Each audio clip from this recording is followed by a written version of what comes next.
ദൗത്യീകരണം അല്ലെങ്കിൽ ദൗത്യ നിർവഹണം എന്ന സബ്ജക്റ്റ് ഇവിടെ ആരംഭിക്കുകയാണ്. പ്രധാനമായിട്ടും 4 കാര്യങ്ങളാണ് ഈ വിഷയത്തെ കുറിച്ച് അല്ലെങ്കിൽ ഈ വിഷയത്തോടുള്ള ബന്ധത്തിൽ നമ്മൾ ചിന്തിക്കുവാനായിട്ട് പോകുന്നത്. ഒന്ന്, വാട്ട് ഈസ് മിഷിയോളജി? എന്താണ് ദൗത്യ നിർവഹണം അല്ലെങ്കിൽ ദൗത്യീകരണം? 2, ഈ വാക്കിൻ്റെ അർത്ഥം, മിഷൻ അല്ലെങ്കിൽ ദൗത്യം എന്ന വാക്കിൻ്റെ അർത്ഥം എന്താണ്? What is the meaning of the word mission or missiology? 3-ാമത്തെ കാര്യം, what is the definition of missiology? ഇതിൻ്റെ നിർവചനം എന്താ? നിർവചനം, ഈ വാക്കിൻ്റെ ഒരു നിർവചനം, ഡെഫിനിഷൻ എന്താ? 4-ാമതായിട്ട്, ഒരു മിഷണറിയുടെ യോഗ്യതകൾ എന്താണ്? What are the qualifications of the missionary? അപ്പോൾ ഈ കാര്യങ്ങളാണ്, 4 കാര്യങ്ങളാണ് നമ്മുടെ ഈ ക്ലാസ്സിൽ ഇന്ന് നമ്മൾ പഠിക്കുവാനായിട്ട് പോകുന്നത്. ഇതൊരു ആമുഖമാണ്. എന്ന് വെച്ച് കഴിഞ്ഞാൽ ഈ ഒരു വിഷയത്തെ കുറിച്ചുള്ള ഒരു തുടക്കം എന്ന നിലയിലുള്ള ഒരു ക്ലാസ്സാണ് ഇന്ന് നമ്മൾ നടത്തുവാനായിട്ട് പോകുന്നത്. നമുക്കറിയാം, ദൈവവചനം നാം പഠിക്കുമ്പോൾ ദൈവത്തിൻ്റെ ദൗത്യത്തെക്കുറിച്ചുള്ള നിരവധി വിഷയങ്ങൾ തിരുവെഴുത്തിൽ നമുക്ക് കാണുവാനായിട്ട് കഴിയുന്നു. ഇന്ന് രാവിലെ ഓർപ്പിച്ച വിഷയമാണെങ്കിലും ഞാനിങ്ങനെ പറയാൻ ആഗ്രഹിക്കുന്നു. ഉൽപ്പത്തി പുസ്തകം മുതൽ വെളിപ്പാട് പുസ്തകം വരെ നമ്മൾ വായിക്കുമ്പോൾ ദൈവത്തിൻ്റെ ദൈവിക ദൗത്യത്തിൻ്റെ നിരവധി കാര്യങ്ങളെക്കുറിച്ചുള്ള വെളിപ്പെടുത്തലുകൾ ദൈവവചനത്തിൽ നമുക്ക് കാണുവാനായിട്ട് സാധിക്കുന്നു. ഏദനിൽ തുടങ്ങി അല്പം കൂടെ മുന്നോട്ട് പോയാൽ ആ സൃഷ്ടിയിൽ തുടങ്ങി പിന്നീട് തിരുവെഴുത്തിൽ കാണുന്ന സൃഷ്ടി, വീഴ്ച, പാപം, അതിനുശേഷം വീണ്ടെടുപ്പ്, അതിനുശേഷം ഇതിൻ്റെയൊക്കെയും അവസാനം തുടങ്ങിയ എല്ലാ വിഷയങ്ങളിലും കേന്ദ്രീകൃതമായിരിക്കുന്ന ഒരു വിഷയമാണ് ദൗത്യം, ദൈവിക ദൗത്യം എന്ന് പറയുന്ന ഈ ഒരു വിഷയം. ഒരു ദൈവദാസൻ ഇങ്ങനെയാണ് പറഞ്ഞിരിക്കുന്നത്: mission is the heartbeat of God. ദൈവഹൃദയത്തിൻ്റെ സ്പന്ദനമാണ് മിഷൻ അല്ലെങ്കിൽ ദൗത്യം, ദൗത്യീകരണം. ദൈവത്തിൻ്റെ ഹൃദയത്തിൻ്റെ സ്പന്ദനമാണ്, ഹാർട്ട് ബീറ്റാണ്. മറ്റൊരു ദൈവദാസൻ ഇങ്ങനെയാണ് പറഞ്ഞിരിക്കുന്നത്: it should be the heartbeat of the church. സഭയുടെ സ്പന്ദനമായിരിക്കണം ദൗത്യീകരണം അല്ലെങ്കിൽ ദൗത്യ നിർവഹണം എന്നുള്ള വിഷയം. പൊതുവെ ഈ 2 വിഷയങ്ങൾ, ഒന്ന് മിഷൻ എന്നുള്ള വാക്കും, 2 ഇവാഞ്ചലിസം, സുവിശേഷീകരണം എന്നുള്ള വാക്കും ഒരുമിച്ചാണ് പലപ്പോഴും നമ്മൾ ചിന്തിക്കാറുള്ളത്. മിഷൻ അല്ലെങ്കിൽ ദൗത്യീകരണം എന്നുള്ള വാക്കും രണ്ടും റിലേറ്റഡ് ആണ്, രണ്ടും ബന്ധപ്പെട്ടിരിക്കുന്നതാണെങ്കിലും പൊതുവെ ഈ 2 പദപ്രയോഗങ്ങൾ സുവിശേഷീകരണം എന്ന ആശയത്തോടു കൂടെ തന്നെ ആശയം ഇതിലുണ്ട്. എങ്കിലും പലപ്പോഴും ഈ ദൗത്യം എന്നുള്ള ആ വിഷയത്തോട് ചേർത്ത് ഇവാഞ്ചലിസം, സുവിശേഷീകരണം എന്നുള്ള വിഷയം നമ്മൾ ചിന്തിക്കാറുണ്ട്. എന്നാൽ നമ്മൾ തിരുവെഴുത്ത് വായിക്കുമ്പോൾ, പഠിക്കുമ്പോൾ സുവിശേഷീകരണം എന്നുള്ള വാക്കിന് നമ്മൾ ചിന്തിക്കും അല്പ വ്യത്യാസമുണ്ട്. നമ്മൾ when we come to the mission, നമ്മൾ മിഷൻ എന്നുള്ള വിഷയത്തിലേക്ക് കടന്നു വരുമ്പോൾ അതിന് മറ്റുള്ളതിൽ നിന്നും അല്പം വ്യത്യസ്തമായിട്ടാണ് നിൽക്കുന്നത്. അതുകൊണ്ട് ഈ 10 തിയോളജി നമ്മൾ പഠിക്കുമ്പോൾ പ്രത്യേകിച്ചറിയാം, ബൈബിളിനെ പറ്റിയുള്ള പഠനം, ദൈവത്തെക്കുറിച്ചുള്ള പഠനം, ക്രിസ്തുവിനെക്കുറിച്ചുള്ള പഠനം, പരിശുദ്ധാത്മാവിനെക്കുറിച്ചുള്ള പഠനം, ദൂതന്മാരെക്കുറിച്ചുള്ള പഠനം, പാപത്തെക്കുറിച്ചുള്ള പഠനം, മനുഷ്യനെക്കുറിച്ചുള്ള പഠനം, രക്ഷയെക്കുറിച്ചുള്ള പഠനം, സഭയെക്കുറിച്ചുള്ള പഠനം, അതുപോലെ ഇനി വരുവാൻ പോകുന്ന സംഭവങ്ങൾ, അന്ത്യകാല സംഭവങ്ങളെക്കുറിച്ചുള്ള പഠനം, ഇങ്ങനെ ഈ 10 അതിനെയാണ് തിയോളജി എന്ന് പറയുന്നത്. തിയോളജി എന്ന വാക്കിൻ്റെ അർത്ഥം simply means Theo plus logos. Theo എന്ന് പറഞ്ഞു കഴിഞ്ഞാൽ ദൈവം, ലോഗോസ് എന്ന പദത്തിൽ നിന്നാണ് ലോജി എന്നുള്ള പദം വന്നത്. ലോഗോസ് എന്ന് പറഞ്ഞു കഴിഞ്ഞാൽ വേർഡ്, വാക്ക്. ഇതിലൂടെ ചേർത്ത് പറഞ്ഞാൽ ലോഗോസ് എന്ന വാക്കിൻ്റെ അർത്ഥം സയൻസ് എന്നുള്ള ശാസ്ത്രം എന്നൊക്കെയുള്ള പദപ്രയോഗം ലോഗോസ് എന്നുള്ള വാക്കിൽ നിന്നാണ് വന്നത്. അപ്പോൾ ദൈവത്തെക്കുറിച്ചുള്ള പഠനത്തിനാണ് തിയോളജി എന്ന് പറയുന്നത്. അപ്പോൾ തിയോളജിയിലെ 10 തിയോളജിയാണ് ഞാൻ മുമ്പേ പറഞ്ഞത്. ബിബ്ലിയോളജി, തിയോളജി പ്രോപ്പർ, പിന്നീട് വരുന്ന ക്രിസ്റ്റോളജി, പിന്നീട് വരുന്ന പരിശുദ്ധാത്മാവിനെ പറ്റിയുള്ളത് ന്യൂമറ്റോളജി, പിന്നീട് വരുന്നത് ഏഞ്ചലോളജി, ആന്ത്രോപോളജി, ഹമാറ്റിയോളജി, സോറ്റീരിയോളജി, എല്ലാം ലോജിയാണ്. അതിനുശേഷം എക്ലീഷിയോളജി, എസ്കറ്റോളജി, അങ്ങനെ 10 പ്രധാനപ്പെട്ട തിയോളജികൾ നമുക്കുണ്ട്. ദൈവശാസ്ത്രം എന്നാണ് പറയുന്നത്. അത് പ്രധാനപ്പെട്ട ബൈബിളിലെ 10 പ്രധാനപ്പെട്ട വിഷയങ്ങളാണ്. ആ 10 വിഷയങ്ങളെ കോർത്തിണക്കിക്കൊണ്ട് നമുക്ക് മനസ്സിലാകുന്ന ഭാഷയിൽ അത് അവതരിപ്പിക്കുക. ബിബ്ലിയോളജി എന്ന് പറയുമ്പോൾ ബൈബിളിനെ കുറിച്ചുള്ള പഠനമാണ്. ബൈബിളിൻ്റെ പേര്, ബൈബിൾ എങ്ങനെ ഉത്ഭവിച്ചു, ബൈബിളിലുള്ള ഡിവൈൻ ദൈവീയ പദ്ധതികൾ, ദൈവശ്വാസീയത, ഇൻസ്പിറേഷൻ, റെവലേഷൻ, ദൈവീയ വെളിപ്പാട്, പിന്നീട് ഇന്നറൻസി, ഒരു തെറ്റുമില്ലാത്ത ദൈവവചനത്തിൻ്റെ പ്രത്യേകതകൾ, ഇൻ്റർപ്രിട്ടേഷൻ, വ്യാഖ്യാനം, അങ്ങനെ വിവിധമായ കാര്യങ്ങൾ ബിബ്ലിയോളജി അല്ലെങ്കിൽ ബൈബിൾ തത്വശാസ്ത്രം എന്ന വിഷയത്തിൽ ഞാൻ പറഞ്ഞു വരുന്നത്. നമ്മൾ ഈ 10 തിയോളജികൾ പഠിക്കുമ്പോൾ ഈ മിഷിയോളജി എന്ന് പറയുന്ന ഒരു തിയോളജിയുണ്ട്. പക്ഷേ അത് ആ 10 തിയോളജിയിൽ വരുന്നൊരു കാര്യമല്ലെങ്കിലും ക്രമീകൃത ദൈവശാസ്ത്രത്തിൽ വരുന്ന ഒരു വിഷയമല്ല മിഷിയോളജി എന്ന് അല്ലെങ്കിൽ മിഷിയോളജി എന്ന് പറയുന്ന കാര്യമല്ലെങ്കിലും അതിനെപ്പോലെ തന്നെ വളരെ പ്രധാനപ്പെട്ട ഒരു വിഷയമാണ് മിഷിയോളജി. സിസ്റ്റമാറ്റിക് തിയോളജിയിൽ വരുന്ന 10 തിയോളജിക്കൽ സബ്ജക്റ്റിനെ പോലെ തന്നെ ബൈബിളിലെ വളരെ പ്രധാനപ്പെട്ട ഒരു വിഷയമാണ് മിഷിയോളജി എന്ന് പറയുന്ന വാക്ക്. അപ്പോൾ ഈ മിഷിയോളജി അല്ലെങ്കിൽ ദൈവീക ദൗത്യം എന്ന് പറയുന്ന വിഷയം ബൈബിളിൽ നമുക്ക് അങ്ങോളം ഇങ്ങോളം കാണുവാനായിട്ട് കഴിയുന്നുണ്ട്. ഇന്ന് രാവിലെ അതിനെപ്പറ്റിയുള്ള ചില കാര്യങ്ങൾ മോർണിംഗിൽ പഠിക്കുവാൻ റെഡിയായി തീർന്നു. എന്നാൽ ആ വിഷയങ്ങളിലെല്ലാം ഇപ്പം പോകുവാൻ കഴിയത്തില്ലാത്തത് കൊണ്ടാണ് നമ്മൾ പ്രധാനമായിട്ടും 4 കാര്യങ്ങൾ പഠിക്കുവാനായിട്ട് നമ്മൾ ആഗ്രഹിക്കുന്നത്.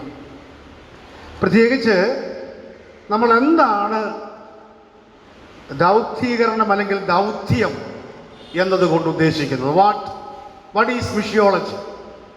എന്താണ് മിഷിയോളജി എന്ന വാക്കുകൊണ്ട് ഉദ്ദേശിക്കുന്നത്? എനിക്കറിയാം ഈ ഒരു വിഷയം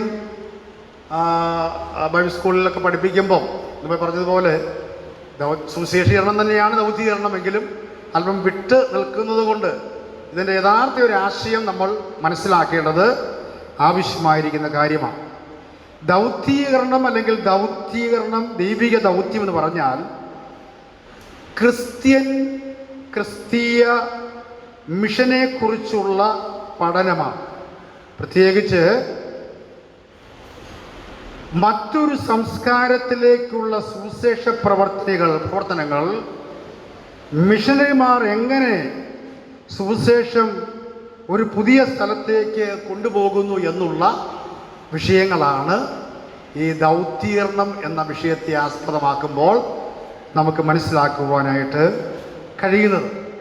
ഇതിലൂടെ വ്യക്തമായി പറഞ്ഞു കഴിഞ്ഞാൽ മിഷിയോളജി അല്ലെങ്കിൽ ദൈവിക ദൗത്യം എന്ന് പറയുന്നതിൽ പ്രധാനമായിട്ടും നമുക്ക് ഒന്ന് ശിഷ്യന്മാരെ, ടു മേക്ക് ദ ഡിസൈപ്പിൾസ്, ശിഷ്യന്മാരെ രൂപപ്പെടുത്തുക. 2, പുതിയ സഭകൾ ആരംഭിക്കുക, planting the church, planting a new church. 3-ാമതായിട്ട് ദൈവവചനം അവരെ പഠിപ്പിക്കുക. ഈ 3 കാര്യങ്ങൾ, ശിഷ്യന്മാരെ പഠിപ്പിക്കുക എന്നുള്ള കാര്യത്തിൽ തന്നെ, ശിഷ്യന്മാരെ ഉണ്ടാക്കുക എന്നുള്ള കാര്യത്തിൽ തന്നെ ദൈവവചനം പഠിപ്പിക്കുക എന്നുള്ള വിഷയമുണ്ടെങ്കിലും ഈ 3 കാര്യങ്ങളാണ് മിഷിയോളജിക്കലായിട്ട് ചിന്തിക്കുമ്പോൾ നമുക്ക് കാണുവാനായിട്ട് കഴിയുന്നത്. 1, ടു മേക്ക് ദ ഡിസൈപ്പിൾസ്. ദൈവം പറഞ്ഞ, കർത്താവ് പറഞ്ഞ ആ വിഷയം മത്തായിയുടെ സുവിശേഷം 28-ാം അധ്യായത്തിൻ്റെ 19-20 വാക്യങ്ങളിൽ, ആകയാൽ നിങ്ങൾ പുറപ്പെട്ട്, അല്ലേ, നിങ്ങൾ പുറപ്പെട്ട്, ഇംഗ്ലീഷിൽ പറഞ്ഞു കഴിഞ്ഞാൽ നിങ്ങൾ പുറപ്പെട്ട് ആദ്യം നിങ്ങൾ എന്ത് ചെയ്യണം?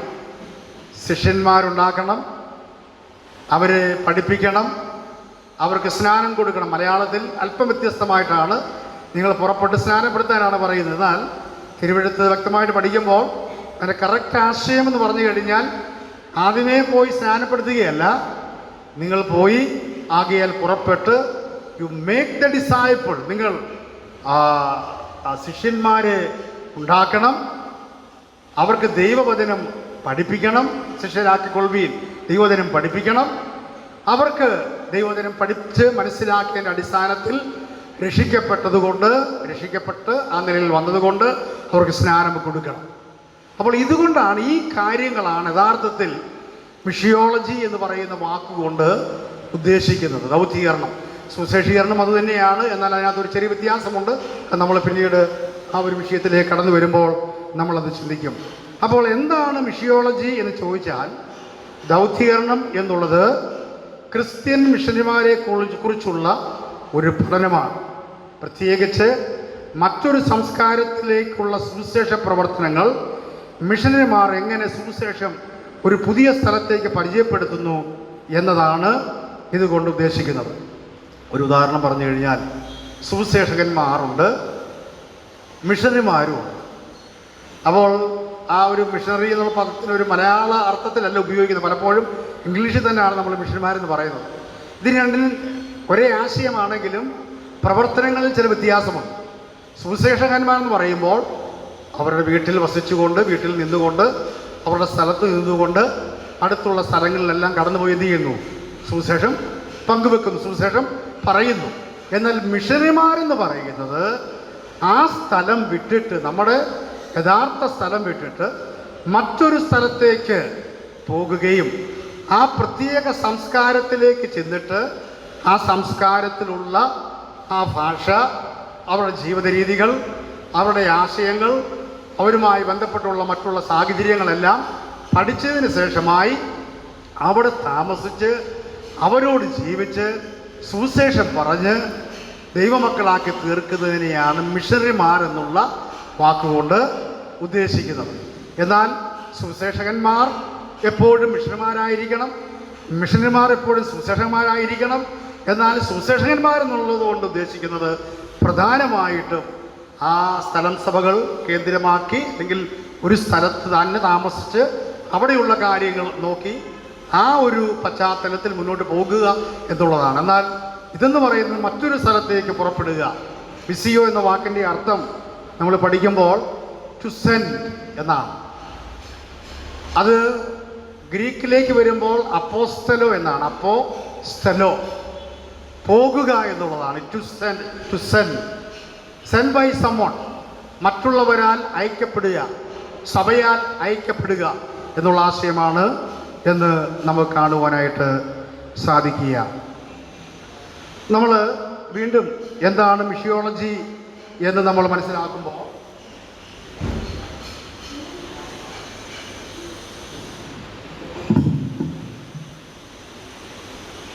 ഇത് ബൈബിൾ പഠനം, ചരിത്രം, ഭൂമിശാസ്ത്രം, സാമൂഹ്യശാസ്ത്രം, മനഃശാസ്ത്രം, ഭാഷാശാസ്ത്രം, സാംസ്കാരിക നരവംശശാസ്ത്രം, ചില സന്ദർഭങ്ങളിൽ വൈദ്യശാസ്ത്രം, കൃഷി എന്നീ മേഖലകളിലെ ആശയങ്ങളും ഇതിൽ പറഞ്ഞിട്ടുണ്ട്.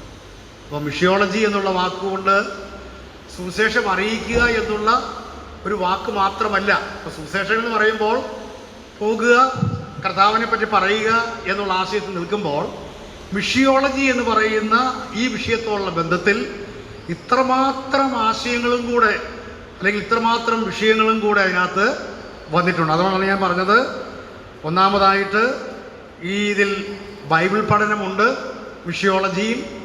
രണ്ടാമതായിട്ട് ചരിത്ര പഠനമുണ്ട് ഈ വിഷയത്തിൽ. മൂന്നാമതായിട്ട് ഭൂമിശാസ്ത്രപരമായ പഠനമുണ്ട്. നാലാമതായിട്ട് സാമൂഹ്യ ശാസ്ത്ര പഠനം ഈ ഒരു വിഷയത്തിലുണ്ട്. അഞ്ചാമതായിട്ട് മനഃശാസ്ത്രം എന്ന വിഷയം ഇതിലുണ്ട്. ആറാമതായിട്ട് ലാംഗ്വേജ് സ്റ്റഡീസ്, ഭാഷാശാസ്ത്രം ഇതിലുണ്ട്. ഏഴാമതായിട്ട് സാംസ്കാരിക നരവംശാസ്ത്രം ഉണ്ട്. ചില സന്ദർഭങ്ങളിൽ വൈദ്യശാസ്ത്രം, കൃഷി എന്നീ മേഖലകളിലെ ആശയങ്ങളും ഇതിൽ ഉൾപ്പെട്ടിട്ടുണ്ട്.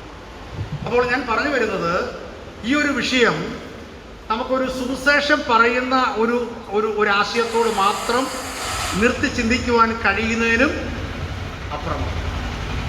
പൊതുവെ സുവിശേഷീകരണം എന്ന് പറയുമ്പോൾ നമ്മൾ ചെല്ലുന്നു, സുവിശേഷം പറയുന്നു, മറ്റു സ്ഥലത്തേക്ക് പോകുന്നു, രക്ഷിക്കപ്പെടുന്നവരെ നമ്മൾ ആ നിലയിൽ വീണ്ടും ഫോളോ അപ്പ് ചെയ്യുന്നു, സഭ രൂപീകരിക്കുന്നു, മുന്നോട്ട് പോകുന്നു എന്ന് നിൽക്കുമ്പോൾ ദൗത്യീകരണം അല്ലെങ്കിൽ ദൗത്യ നിർവഹണം എന്ന് പറയുന്ന ഈ മിഷിയോളജി എന്ന് പറയുന്ന വിഷയം ഇതൊരിക്കലും ആ ഒരു സുവിശേഷ പ്രവർത്തനത്തിൽ മാത്രം നിൽക്കുന്നതല്ല. ആ സംസ്കാരത്തിലേക്ക് നമ്മൾ ചെല്ലുമ്പോൾ നമുക്ക് പല കാര്യങ്ങളും ഉണ്ടാകേണ്ടതാണ്. എന്ന് വെച്ച് കഴിഞ്ഞാൽ നമ്മൾ ബൈബിൾ പഠനം അതിനകത്ത് ആവശ്യമാണ്.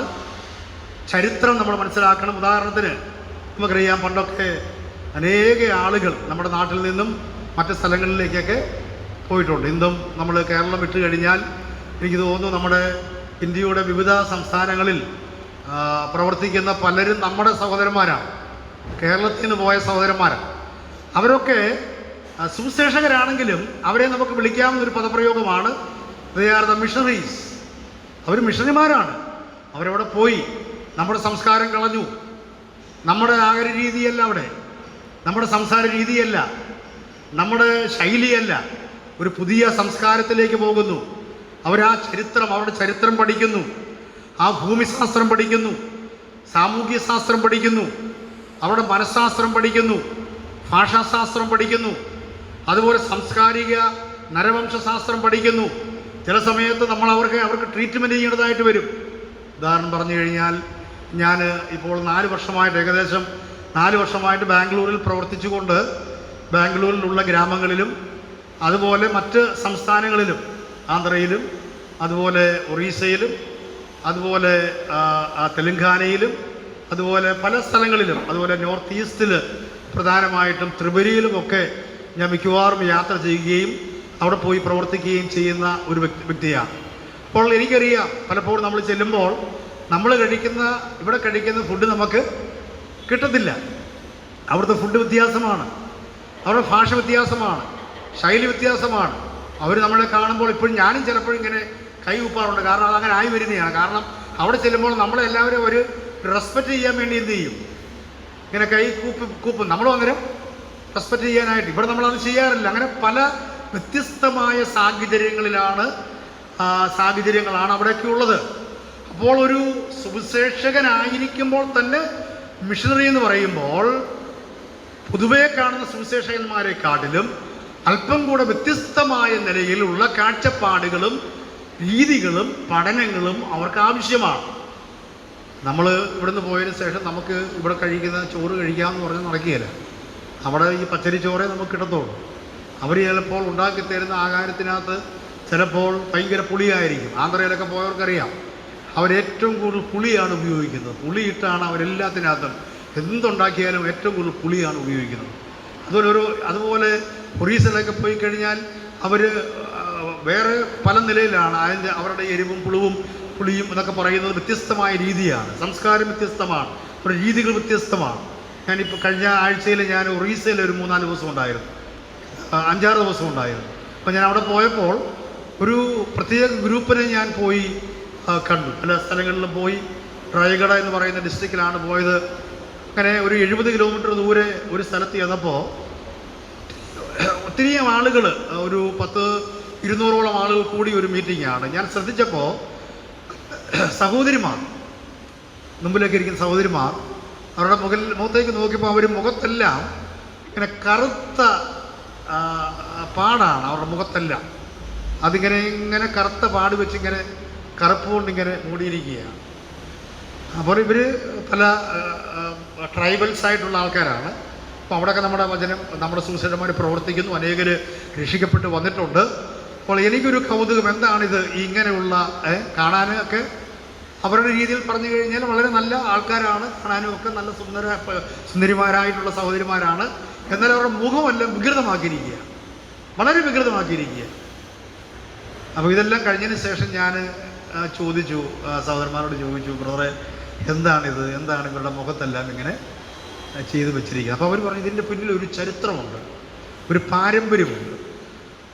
ആ പാരമ്പര്യം എന്ന് പറയുന്നത് അനേക നാളുകൾക്ക് മുമ്പ് നമുക്കറിയാമല്ലോ, നമ്മുടെയൊക്കെ നാട്ടിലൊക്കെ പണ്ട് രാജാക്കന്മാരാണ് ഭരിച്ചിരുന്നത്. അപ്പോൾ അവിടെയും രാജഭരണ കാലഘട്ടത്തിൽ വർഷങ്ങൾക്ക് മുമ്പ്, നാളുകൾക്ക് മുമ്പ് ഈ രാജാക്കന്മാർ ഈ ഓരോ ട്രൈബൽ ഏരിയയിൽ വന്നു കഴിയുമ്പോൾ അവിടെയുള്ള നല്ല സുന്ദരിമാരായ പെണ്ണുങ്ങളെ, പെൺപിള്ളേരെ എന്ത് ചെയ്യും? അവർ പിടിച്ചുകൊണ്ട് പോകും. അപ്പോൾ അത് കൂടിക്കൂടി വന്നപ്പോൾ ഈ ട്രൈബ് ആൾക്കാർ, ഈ ആളുകൾ ഇങ്ങനെ ഒരു കാര്യം ചിന്തിച്ചു, ഇനി നമ്മുടെ ഭവനങ്ങളിൽ ജനിക്കുന്ന പെൺകുട്ടികൾ ജനിക്കുമ്പോൾ തന്നെ അവരുടെ മുഖത്ത് പ്രത്യേകമായിട്ട് ആ മുഖം വിചിത്രമാക്കുക, അഗ്ലിയാക്കുക. അതിനവർ പ്രത്യേക ഒരു വൃക്ഷമുണ്ട്, അവിടെ ഒരു മരമുണ്ട്. ആ ട്രീയിൽ നിന്നുള്ള അതിൻ്റെ മിൽക്ക്, അതിൻ്റെ പാല് കൊണ്ട് അവരുടെ മുഖമെല്ലാം എന്ത് ചെയ്യും? വരയ്ക്കും. വരച്ച് കഴിഞ്ഞാൽ പിന്നെ അത് മാറത്തില്ല. അതാ ചെറിയ കുഞ്ഞുനാളിൽ അവരുടെ മുഖത്ത് വരയ്ക്കുന്ന ആ വര അവിടെ ഇവിടെ എല്ലാം വരയ്ക്കും. നല്ല സുന്ദരികളായിട്ടുള്ള പിള്ളേർ, നല്ല ആൾക്കാരാണ്, കാണാനൊക്കെ നല്ല. പക്ഷേ അവരുടെ മുഖമെല്ലാം ഇങ്ങനെ വരച്ച് വെച്ചിരിക്കുകയാണ്. അപ്പോൾ അങ്ങനെ അവർ ചിന്തിക്കുകയും പിന്നീട് ഈ രാജാക്കന്മാർ അവിടെ വരുമ്പോൾ ഇവരെ കാണുമ്പോൾ ഇവർ സുന്ദരിമാരല്ല, അഗ്ലിയാണ്, അല്ലെങ്കിൽ ദേ ആർ നോട്ട് പെർഫെക്റ്റ് എന്നുള്ള ഒരാശയം, അങ്ങനെ ഒരു ചിന്താഗതിയിൽ പണ്ട് അവരുടെ പാരമ്പര്യം, അത് അവരുടെ സംസ്കാരം അങ്ങനെ ആ നിലയിൽ അവർ പിന്നീട്. പക്ഷേ ഇപ്പം വളർന്നു വരുന്ന കുഞ്ഞുങ്ങൾക്ക് നമ്മുടെ സഹോദരന്മാരെല്ലാം പോയി പറഞ്ഞ് ഇപ്പം അങ്ങനെ ഒന്നും വരയ്ക്കുന്നില്ല. അതൊരു നല്ല കാര്യമാണ്. കാരണം ആ സംസ്കാരത്തിൽ നിന്ന് അവർക്ക് ഒത്തിരി വ്യത്യാസം വന്നിട്ടുണ്ട്. അപ്പം ഞാൻ പറഞ്ഞു വരുന്നത്, ഈ മിഷണറി പ്രവർത്തനം അല്ലെങ്കിൽ മിഷിയോളജി എന്ന് പറയുന്ന വിഷയം തന്നെ ഒരു സാധാരണ ഒരു സുവിശേഷകനെക്കാട്ടിലും അല്പം കൂടെ വ്യത്യസ്തമാണ് എന്ന് പറയാൻ വേണ്ടിയാണ്. അപ്പോൾ ഈ കാര്യങ്ങളൊന്നും അറിയാതെ ഇപ്പം നമ്മളവിടെ ചെല്ലുകയാണ്. അവിടെ ചെല്ലുമ്പോൾ നമ്മൾ പറയുകയാണ്, എനിക്ക് ഈ ഫുഡൊന്നും കഴിക്കാൻ പറ്റുകയില്ല, അല്ലെങ്കിൽ എനിക്ക് നിങ്ങളുടെ ചില സമയത്തൊക്കെ നമ്മൾ വണ്ടിയുടെ പുറത്തൊക്കെ കയറി ഇരുന്നാണ് പോകുന്നത്. ചില സമയങ്ങളിൽ നമ്മൾ 4-5 മണിക്കൂർ നടക്കേണ്ട സ്ഥലങ്ങളൊക്കെ ഉണ്ട്. ഒറീസയുടെ ചില ഭാഗങ്ങളിലൊക്കെ, അതുപോലെ ആന്ധ്രയിലെ ചില ഭാഗങ്ങളിലൊക്കെ പോകുമ്പോൾ 5 മണിക്കൂർ 6 മണിക്കൂർ നടന്ന് ഞാൻ പോയിട്ടുണ്ട്. സാധനങ്ങളെല്ലാം വെച്ച് കെട്ടി ഒക്കെ പോയിട്ടുണ്ട്. അപ്പോൾ ഇങ്ങനെയുള്ള സാഹചര്യങ്ങളാണ്. അപ്പോൾ അവിടെ ഒരു സാധാരണ ഒരു സുവിശേഷകൻ നമ്മളിപ്പോൾ ചിന്തിക്കുമ്പോൾ അവരെക്കാട്ടിലും സംതിങ് മോർ, അവരെക്കാട്ടിലും അല്പം കൂടെ കാര്യങ്ങൾ ഇപ്പം പറഞ്ഞ ഈ 6-7-8 കാര്യങ്ങളും കൂടെ പഠിച്ച് മനസ്സിലാക്കിയെങ്കിൽ മാത്രമേ അവിടെ നിൽക്കാൻ പറ്റത്തുള്ളൂ. അല്ലെങ്കിൽ എന്താ പ്രശ്നം? കുറച്ച് ദിവസം നിന്ന് കഴിയുമ്പോഴത്തേന് പ്രശ്നമാവും, ബുദ്ധിമുട്ടാവും, തിരിച്ച് വരേണ്ടതായിട്ട് വരും. അതുകൊണ്ടാണ് പല സഹോദരന്മാരും ഇവിടുന്ന് ആസാമിൽ പോകാമെന്ന് പറഞ്ഞ് പോയി കുറച്ചാൾ കഴിയുമ്പോൾ എന്ത് ചെയ്യുന്നത്? സഹോദര പറ്റത്തില്ല എന്ന് പറഞ്ഞുകൊണ്ട് തിരിച്ച് വരുന്നത്. ഞാൻ ത്രിപുരയിൽ മിക്കവാറും പോകുന്ന ഒരു സ്ഥലമാണ്. ത്രിപുരയിൽ ഞാൻ പോകുന്നതിൻ്റെ ഫലമായിട്ട് 5 പ്രവർത്തനങ്ങൾ അവിടെ ഉണ്ടായിട്ടുണ്ട്. 2 സഭാ കൂടിവരവും അവിടെ ഉണ്ടായിട്ടുണ്ട്. നമുക്ക് ഓൾറെഡി അവിടെ ഒരു 3 പ്രവർത്തനങ്ങൾ, 3 സഭകൾ അവിടെ ഉണ്ട്. എന്നാൽ നമ്മുടെ ഒരു സുവിശേഷകൻ ഡേവിസ് എന്ന് പറയുന്ന ഒരു ഞാൻ മരിച്ചുപോയി. ആ സഹോദരനായിരുന്നു അവിടുത്തെ കാര്യങ്ങൾ ചെയ്തുകൊണ്ടിരുന്നത്. ഡേവിസ് എന്ന് പറയുന്ന സഹോദരനായിരുന്നു, തൃശ്ശൂരിൽ നിന്നുള്ള. എന്നാലും അവിടെ ഒരു 3 പ്രവർത്തനം ഓൾറെഡി ഉണ്ട്. എന്നാലിത് ട്രൈബൽ ഏരിയയിൽ, ആ ട്രൈബൽ എന്ന് പറയുന്നത് ദെബർമ എന്ന് പറയുന്ന ഒരു ട്രൈബലാണ്. അപ്പോൾ ഞാൻ ചില ബൈബിൾ സ്കൂളിൽ പ്രത്യേകിച്ച് ഞാൻ പഠിപ്പിക്കുന്ന സമയത്ത് ഈ സഹോദരന്മാർ പലരും പഠിച്ചങ്ങ് പോവാണ്. അതുകൊണ്ട് ഞാൻ കഴിവതും പഠിച്ചു പോകുന്നവരുടെ അഡ്രസ്സും അവരുടെ ഫോൺ നമ്പരും വാങ്ങിക്കും. വാങ്ങിച്ചതിന് ശേഷം അവരെ ഞാൻ ഫോളോ അപ്പ് ചെയ്യും. അപ്പോൾ ആ സഹോദരന്മാർ 3 സഹോദരന്മാർ അവിടെ പ്രവർത്തിക്കുന്നുണ്ട്. അവർ ദവർമ ഡ്രൈവറുകാരാണ്. എന്ന് വെച്ചാൽ നമുക്കാർക്കും അകത്തോട്ട് കയറാൻ പറ്റത്തില്ല. പ്രത്യേകിച്ച് ഇവരുടെ ട്രൈബലിലേക്ക് പോകണമെങ്കിൽ ഇവർക്ക് മാത്രമേ പോകാൻ പറ്റത്തുള്ളൂ. അപ്പം നമ്മൾ ഇന്ന് കഴിഞ്ഞാൽ നമ്മളെയൊക്കെ, പ്രത്യേകിച്ച് നമ്മൾ വ്യത്യസ്തരാണ്. നമ്മളെയൊക്കെ അവർ ബംഗാളികളെന്നാണ് പറയുന്നത്. അവർ ട്രൈബലാണ്. അപ്പോൾ അവിടെ പോകണമെങ്കിൽ ഭയങ്കര ബുദ്ധിമുട്ടാണ്. സുവിശേഷം എത്താത്ത ഹിന്ദുക്കൾ ധാരാളമായിട്ടുള്ള ഏരിയകളിലാണ്. എന്നാലിപ്പോൾ ആ 3 സഹോദരന്മാർ അവിടെ പ്രവർത്തിച്ച് 4 പ്രവർത്തനങ്ങൾ അവിടെയുണ്ട്. 2 ഇടത്ത് കർത്തമേശ വെച്ചുള്ള ആരാധന ആരംഭിച്ച് ഏതാണ്ട് 15-20ഓളം കുടുംബങ്ങൾ കൂടി വരുന്ന പ്രവർത്തനങ്ങൾ, മറ്റ് പല സ്ഥലങ്ങളിലും വില്ലേജുകളിലും പ്രവർത്തനങ്ങൾ. അപ്പം ഞാൻ പറഞ്ഞു വരുന്നതിൻ്റെ ഉദ്ദേശം, ഞാൻ അവിടെ പോകുന്നു എന്നുള്ളതിനേക്കാൾ ഉപരിയായിട്ട് അവിടെ ചെല്ലുമ്പോൾ നമുക്കവിടെ താമസിക്കാൻ ഫാൻ കാണത്തില്ല, അല്ലെങ്കിൽ നല്ലൊരു കിടക്കാനുള്ള ഒരു കട്ടിൽ കാണത്തില്ല, പുതയ്ക്കാനുള്ള പുതപ്പ് കാണത്തില്ല. ഒരു ഡിസംബർ മാസം ഞാൻ പോയിട്ട് സത്യം പറഞ്ഞു കഴിഞ്ഞാൽ വളരെ കഷ്ടപ്പെട്ടു പോയെന്ന് കഴിഞ്ഞാൽ ആ സാഹചര്യത്തിൽ നമ്മൾ അവരോട് ജീവിച്ചേ പറ്റത്തുള്ളൂ. വേറെ സാധ്യതയൊന്നുമില്ല. മണിക്കൂറുകൾ യാത്ര ചെയ്ത് നമുക്ക് വേണമെങ്കിൽ സിറ്റിയിൽ വരാനായിട്ട്. ഈ കുവിടൊന്നും അവർക്കില്ലായിരുന്നു. കാരണം അവർക്ക് ഈ കുവിടിനെ പറ്റി പോലും കേൾക്കാത്ത ആൾക്കാരോടുണ്ട്. ഒന്നും അവർക്ക് വന്നില്ല. ഞാൻ പറഞ്ഞതിൻ്റെ കാര്യം, അത് സാധാരണ ഒരു സുവിശേഷകനെ കൊണ്ട് കഴിയുന്നതിനേക്കാൾ ഉപരിയായി ചെയ്യുന്ന ഒരു പ്രവർത്തനമാണ് മിഷണറി എന്ന് പറയുന്നത്. അത് പറയാൻ വേണ്ടിയാണ് ഈ കാര്യങ്ങളൊക്കെ പറഞ്ഞു വരുന്നത്. അപ്പോൾ വചനം പഠിക്കണം, നമ്പർ 1 ആണ്. വചനം അറിഞ്ഞിരിക്കണം. പക്ഷെ നമ്മുടെ തിയോളജി ഒന്നും അവിടെ നമ്മൾ പറയുന്ന വലിയ കാര്യങ്ങളൊന്നും അവരോട് പറയാൻ പറ്റത്തില്ല. അവിടെ ചെന്ന് കഴിഞ്ഞാൽ പലപ്പോഴും ഞാൻ ചില മെസ്സേജ് കൊണ്ട് ചെല്ലുമ്പോൾ മെസ്സേജ് എല്ലാം മാറും. കാരണം അവരോട് നമുക്ക് വളരെ സിമ്പിളായിട്ട് സംസാരിക്കാം. അവിടെ അവരുടെ ഭാഷ നമുക്ക് അറിഞ്ഞുകൂടാ എങ്കിൽ തന്നെയും നമ്മൾ സംസാരിക്കുന്ന ഇംഗ്ലീഷിലാണെങ്കിലോ അത് വളരെ സിമ്പിളായിട്ട് സുവിശേഷം അവരിലേക്ക് എത്തുവാൻ, വചനം പറഞ്ഞു കൊടുക്കാൻ, രക്ഷയെന്ന ആ യാഥാർത്ഥ്യം പറഞ്ഞു കൊടുക്കാൻ വേണ്ടി അവരുടെ സാഹചര്യങ്ങളിലേക്ക്, സാധ്യതകളിലേക്ക്, അവരുടെ സംസ്കാരത്തിലേക്ക് നമ്മൾ പോകണം. അവർ തരുന്ന ആഹാരം കഴിക്കണം. ഒരു പ്രാവശ്യം എൻ്റെ മുമ്പിൽ ഈ പട്ടിയുടെ ആഹാരം കൊണ്ടുവച്ചു, പട്ടിയുടെ കറി കൊണ്ടുവച്ചു. ഞാൻ ഒരെണ്ണം എടുത്ത് കടിച്ച് നോക്കി, കഴിച്ചില്ല. എങ്കിൽ പോലും എന്തായാലും എനിക്ക് അറിയണമല്ലോ അങ്ങനെ അതിൻ്റെ രുചി എന്നറിയണം. അവർ നല്ലതായിട്ടൊക്കെ ചെയ്തൊക്കെയാണ് കൊണ്ടുവരുന്നത്. പന്നി, പിന്നെ അതുപോലെ ഞാൻ നാഗാലാൻഡിൽ ഒരു പ്രാവശ്യം പോയപ്പോൾ, ഇതൊന്നും നാഗാലാൻഡിൽ ചുമ്മാതെ ഏതെങ്കിലും ഒരു സൈഡിലല്ല. നമുക്ക് 2 പ്രവർത്തനം നാഗാലാൻഡിലുണ്ട്. 2 അല്ല, ഒരു 4 പ്രവർത്തനം ഉണ്ടെങ്കിലും ഇതെല്ലാം നമ്മൾ ആ നാഗാലാൻഡിലോട്ട് കയറുന്ന ആ സിറ്റിയിലാണ്. ഞാൻ പോകുന്നത് 12-13 മണിക്കൂറുകൾ വണ്ടികൾ, അതും ജീപ്പ് മാത്രം പോകുന്ന സ്ഥലങ്ങളിലേക്കാണ്, ഉള്ളിലേക്കാണ് ഞാൻ പോയത്. ഞാൻ എപ്പോഴും എവിടെ പോയാലും ആഗ്രഹിക്കുന്നത് സിറ്റിയിലല്ല, വില്ലേജുകളിലേക്കാണ് ഞാൻ പോകാനായിട്ട് ആഗ്രഹിക്കുന്നത്. അവരോടാണ് സുവിശേഷം പറയാനും കാര്യങ്ങൾ പങ്കുവെക്കാനും ഞാൻ ആഗ്രഹിക്കുന്നത്. അതെൻ്റെ ഒരു പാഷനാണ്. ആ നിലയിൽ ചിന്തിച്ചുകൊണ്ടിരിക്കുന്നു. അങ്ങനെയാണ് ചെയ്തത്. അപ്പോൾ ഞാൻ അവിടെ പോയപ്പോൾ ലിറ്ററലി എനിക്ക് തന്ന ഫുഡിനകത്ത് പിന്നെ ചെറിയ ഒരു തരം കിളിയുണ്ട്, എന്താ പറയുക, പക്ഷി, ചെറിയ. അതിൻ്റെ തൂവലും ഒന്നും വിരിച്ചിട്ടില്ല. ലിറ്ററലി അത് പിടിച്ച് കൊണ്ടുവന്ന് അത് വേവിച്ച്, പിന്നെ നമ്മളാൾക്ക് മസാലകളൊന്നുമില്ല കേട്ടോ, മസാലകളൊന്നും അതിനകത്ത് ഇടത്തില്ല. അല്പം മഞ്ഞപ്പൊടിയോ, പിന്നെ അവരുടെ ഈ കിങ് ചില്ലി എന്ന് പറയും, ഇച്ചിരി വലുതാണ്, അത് 2 ഇട്ട് കൊണ്ടുവന്ന് കൈ തരികയാണ്. അതവർ കൊടുക്കുന്നത്, ആ ട്രൈബലുകാർ കൊടുക്കുന്നത് എല്ലാവരും കൊടുക്കത്തില്ല. സാധാരണ വന്നു കഴിഞ്ഞാൽ അവർ സാധാരണ ഫുഡുണ്ടാകും. പക്ഷെ ഇതൊക്കെ ഇവർ ഫോറസ്റ്റിൽ പോയി, അവർ വനത്തിൽ പോയി അവിടെ ചെന്ന് അത് പിടിച്ച് കൊണ്ടുവന്ന് തരിക എന്ന് പറഞ്ഞു കഴിഞ്ഞാൽ അതൊരു വലിയ കാര്യമാണ്. ഞാൻ ആകെപ്പാടെ പ്രശ്നമായി. ഇത് കഴിക്കാനും പറ്റിയില്ല, കഴിക്കാതിരിക്കാനും പറ്റിയില്ല. കാരണം അവരുടെ ആ സ്നേഹപ്രകടനത്തിന് മുമ്പിൽ ഞാൻ ഇതെല്ലാം മാറ്റി വെച്ച് കുറച്ചൊക്കെ കാര്യങ്ങളൊക്കെ കഴിക്കേണ്ടി വന്നു. ഞാൻ പറഞ്ഞതിൻ്റെ കാര്യം, ഈ ദൗത്യീകരണം എന്ന് പറയുന്ന ഈ ഒരു വിഷയം നമ്മൾ മനസ്സിലാക്കുമ്പോൾ, പഠിക്കുമ്പോൾ, ഇത് സുവിശേഷീകരണം അല്ലെങ്കിൽ സുവിശേഷകൻ എന്ന വിഷയത്തെക്കാളും അല്പം കൂടെ വ്യത്യസ്തമാണ്. അപ്പം അതുകൊണ്ടാണ് ഈ ഭൂമിശാസ്ത്രമായുള്ള പഠനം. അതുപോലെ ചില സമയങ്ങളിൽ ഞാനൊരു പ്രാവശ്യം ചിലപ്പോൾ ഞാൻ അറിയാമല്ലോ, ദൈവവചനം പഠിക്കാനുള്ള അവസരം കർത്താവ് എനിക്ക് നൽകിയതുകൊണ്ട് ഞാൻ 10ഓളം വർഷങ്ങൾ ദൈവവചനം പഠിക്കാനും അതിനുശേഷം 5 വർഷത്തോളം പഠിച്ചൊരു PhD ഒക്കെ എടുക്കാനൊക്കെ കർത്താവ്, അതെല്ലാം മിഷിയോളജിയിലാണ്. എല്ലാ സബ്ജക്റ്റും ഞാൻ എൻ്റെ MDH മിഷിയോളജിയാണ്, PhD എല്ലാം മിഷിയോളജിയാണ് എടുക്കുക. അപ്പോൾ ഇവർ ഈ ചില സമയത്ത് ഈ ഡോക്ടർ എന്നൊക്കെ ഇപ്പം പറഞ്ഞവർ വിളിക്കും, നമുക്ക് അതിൻ്റെ ഒന്നും ആവശ്യമില്ല, വിളിക്കത്തില്ല. അപ്പം ഞാൻ ഒരിടത്ത് ചെന്നപ്പോൾ ഈ ഡോക്ടർ എന്നൊക്കെ പറഞ്ഞപ്പോഴത്തേന് എൻ്റെ അടുത്തേക്ക് 2-3 പേർ ഓടി വന്നു. അത് ഒരു വില്ലേജിലാണ്. ഇവർ വന്നപ്പോൾ അപ്പം ഞാൻ എവിടെ പോയാലും എൻ്റെ കയ്യിൽ കുറച്ച് മരുന്നുകൾ പൊതുവെ കരുതും. പാരസെറ്റമോള്, അതുപോലെ 6-500, അതുപോലെ ഡോളോ 650, പിന്നെ ചെറിയ മരുന്നുകൾ എപ്പോഴും എൻ്റെ കയ്യിൽ കാണും. ഞാനൊരു ബാഗിനകത്ത് സൂക്ഷിക്കും. എന്തെങ്കിലും അതുപോലെ എന്തെങ്കിലും ബോഡി പെയിൻ ഉണ്ടെങ്കിൽ അങ്ങനെയുള്ളത്. അപ്പോൾ ഇവർ വന്ന് എൻ്റെ അടുത്ത് വന്നിട്ട്, സാറേ, അപ്പോൾ ഇവർ ഡോക്ടറാണെന്നുള്ള ചിന്തയിലാണ് വന്നിട്ട്. അവർ 2-3 ഒരാൾ പറഞ്ഞു 3 ദിവസമായിട്ട് പനിയാണ്, ഒരു കൊച്ചുകുഞ്ഞിനെ കൊണ്ട് വന്നു. അപ്പോൾ കൊച്ചുകുഞ്ഞിനൊക്കെ ഇത് കൊടുക്കാനും പറ്റത്തില്ല. അപ്പോൾ അവസാനം പിന്നെ ഞാൻ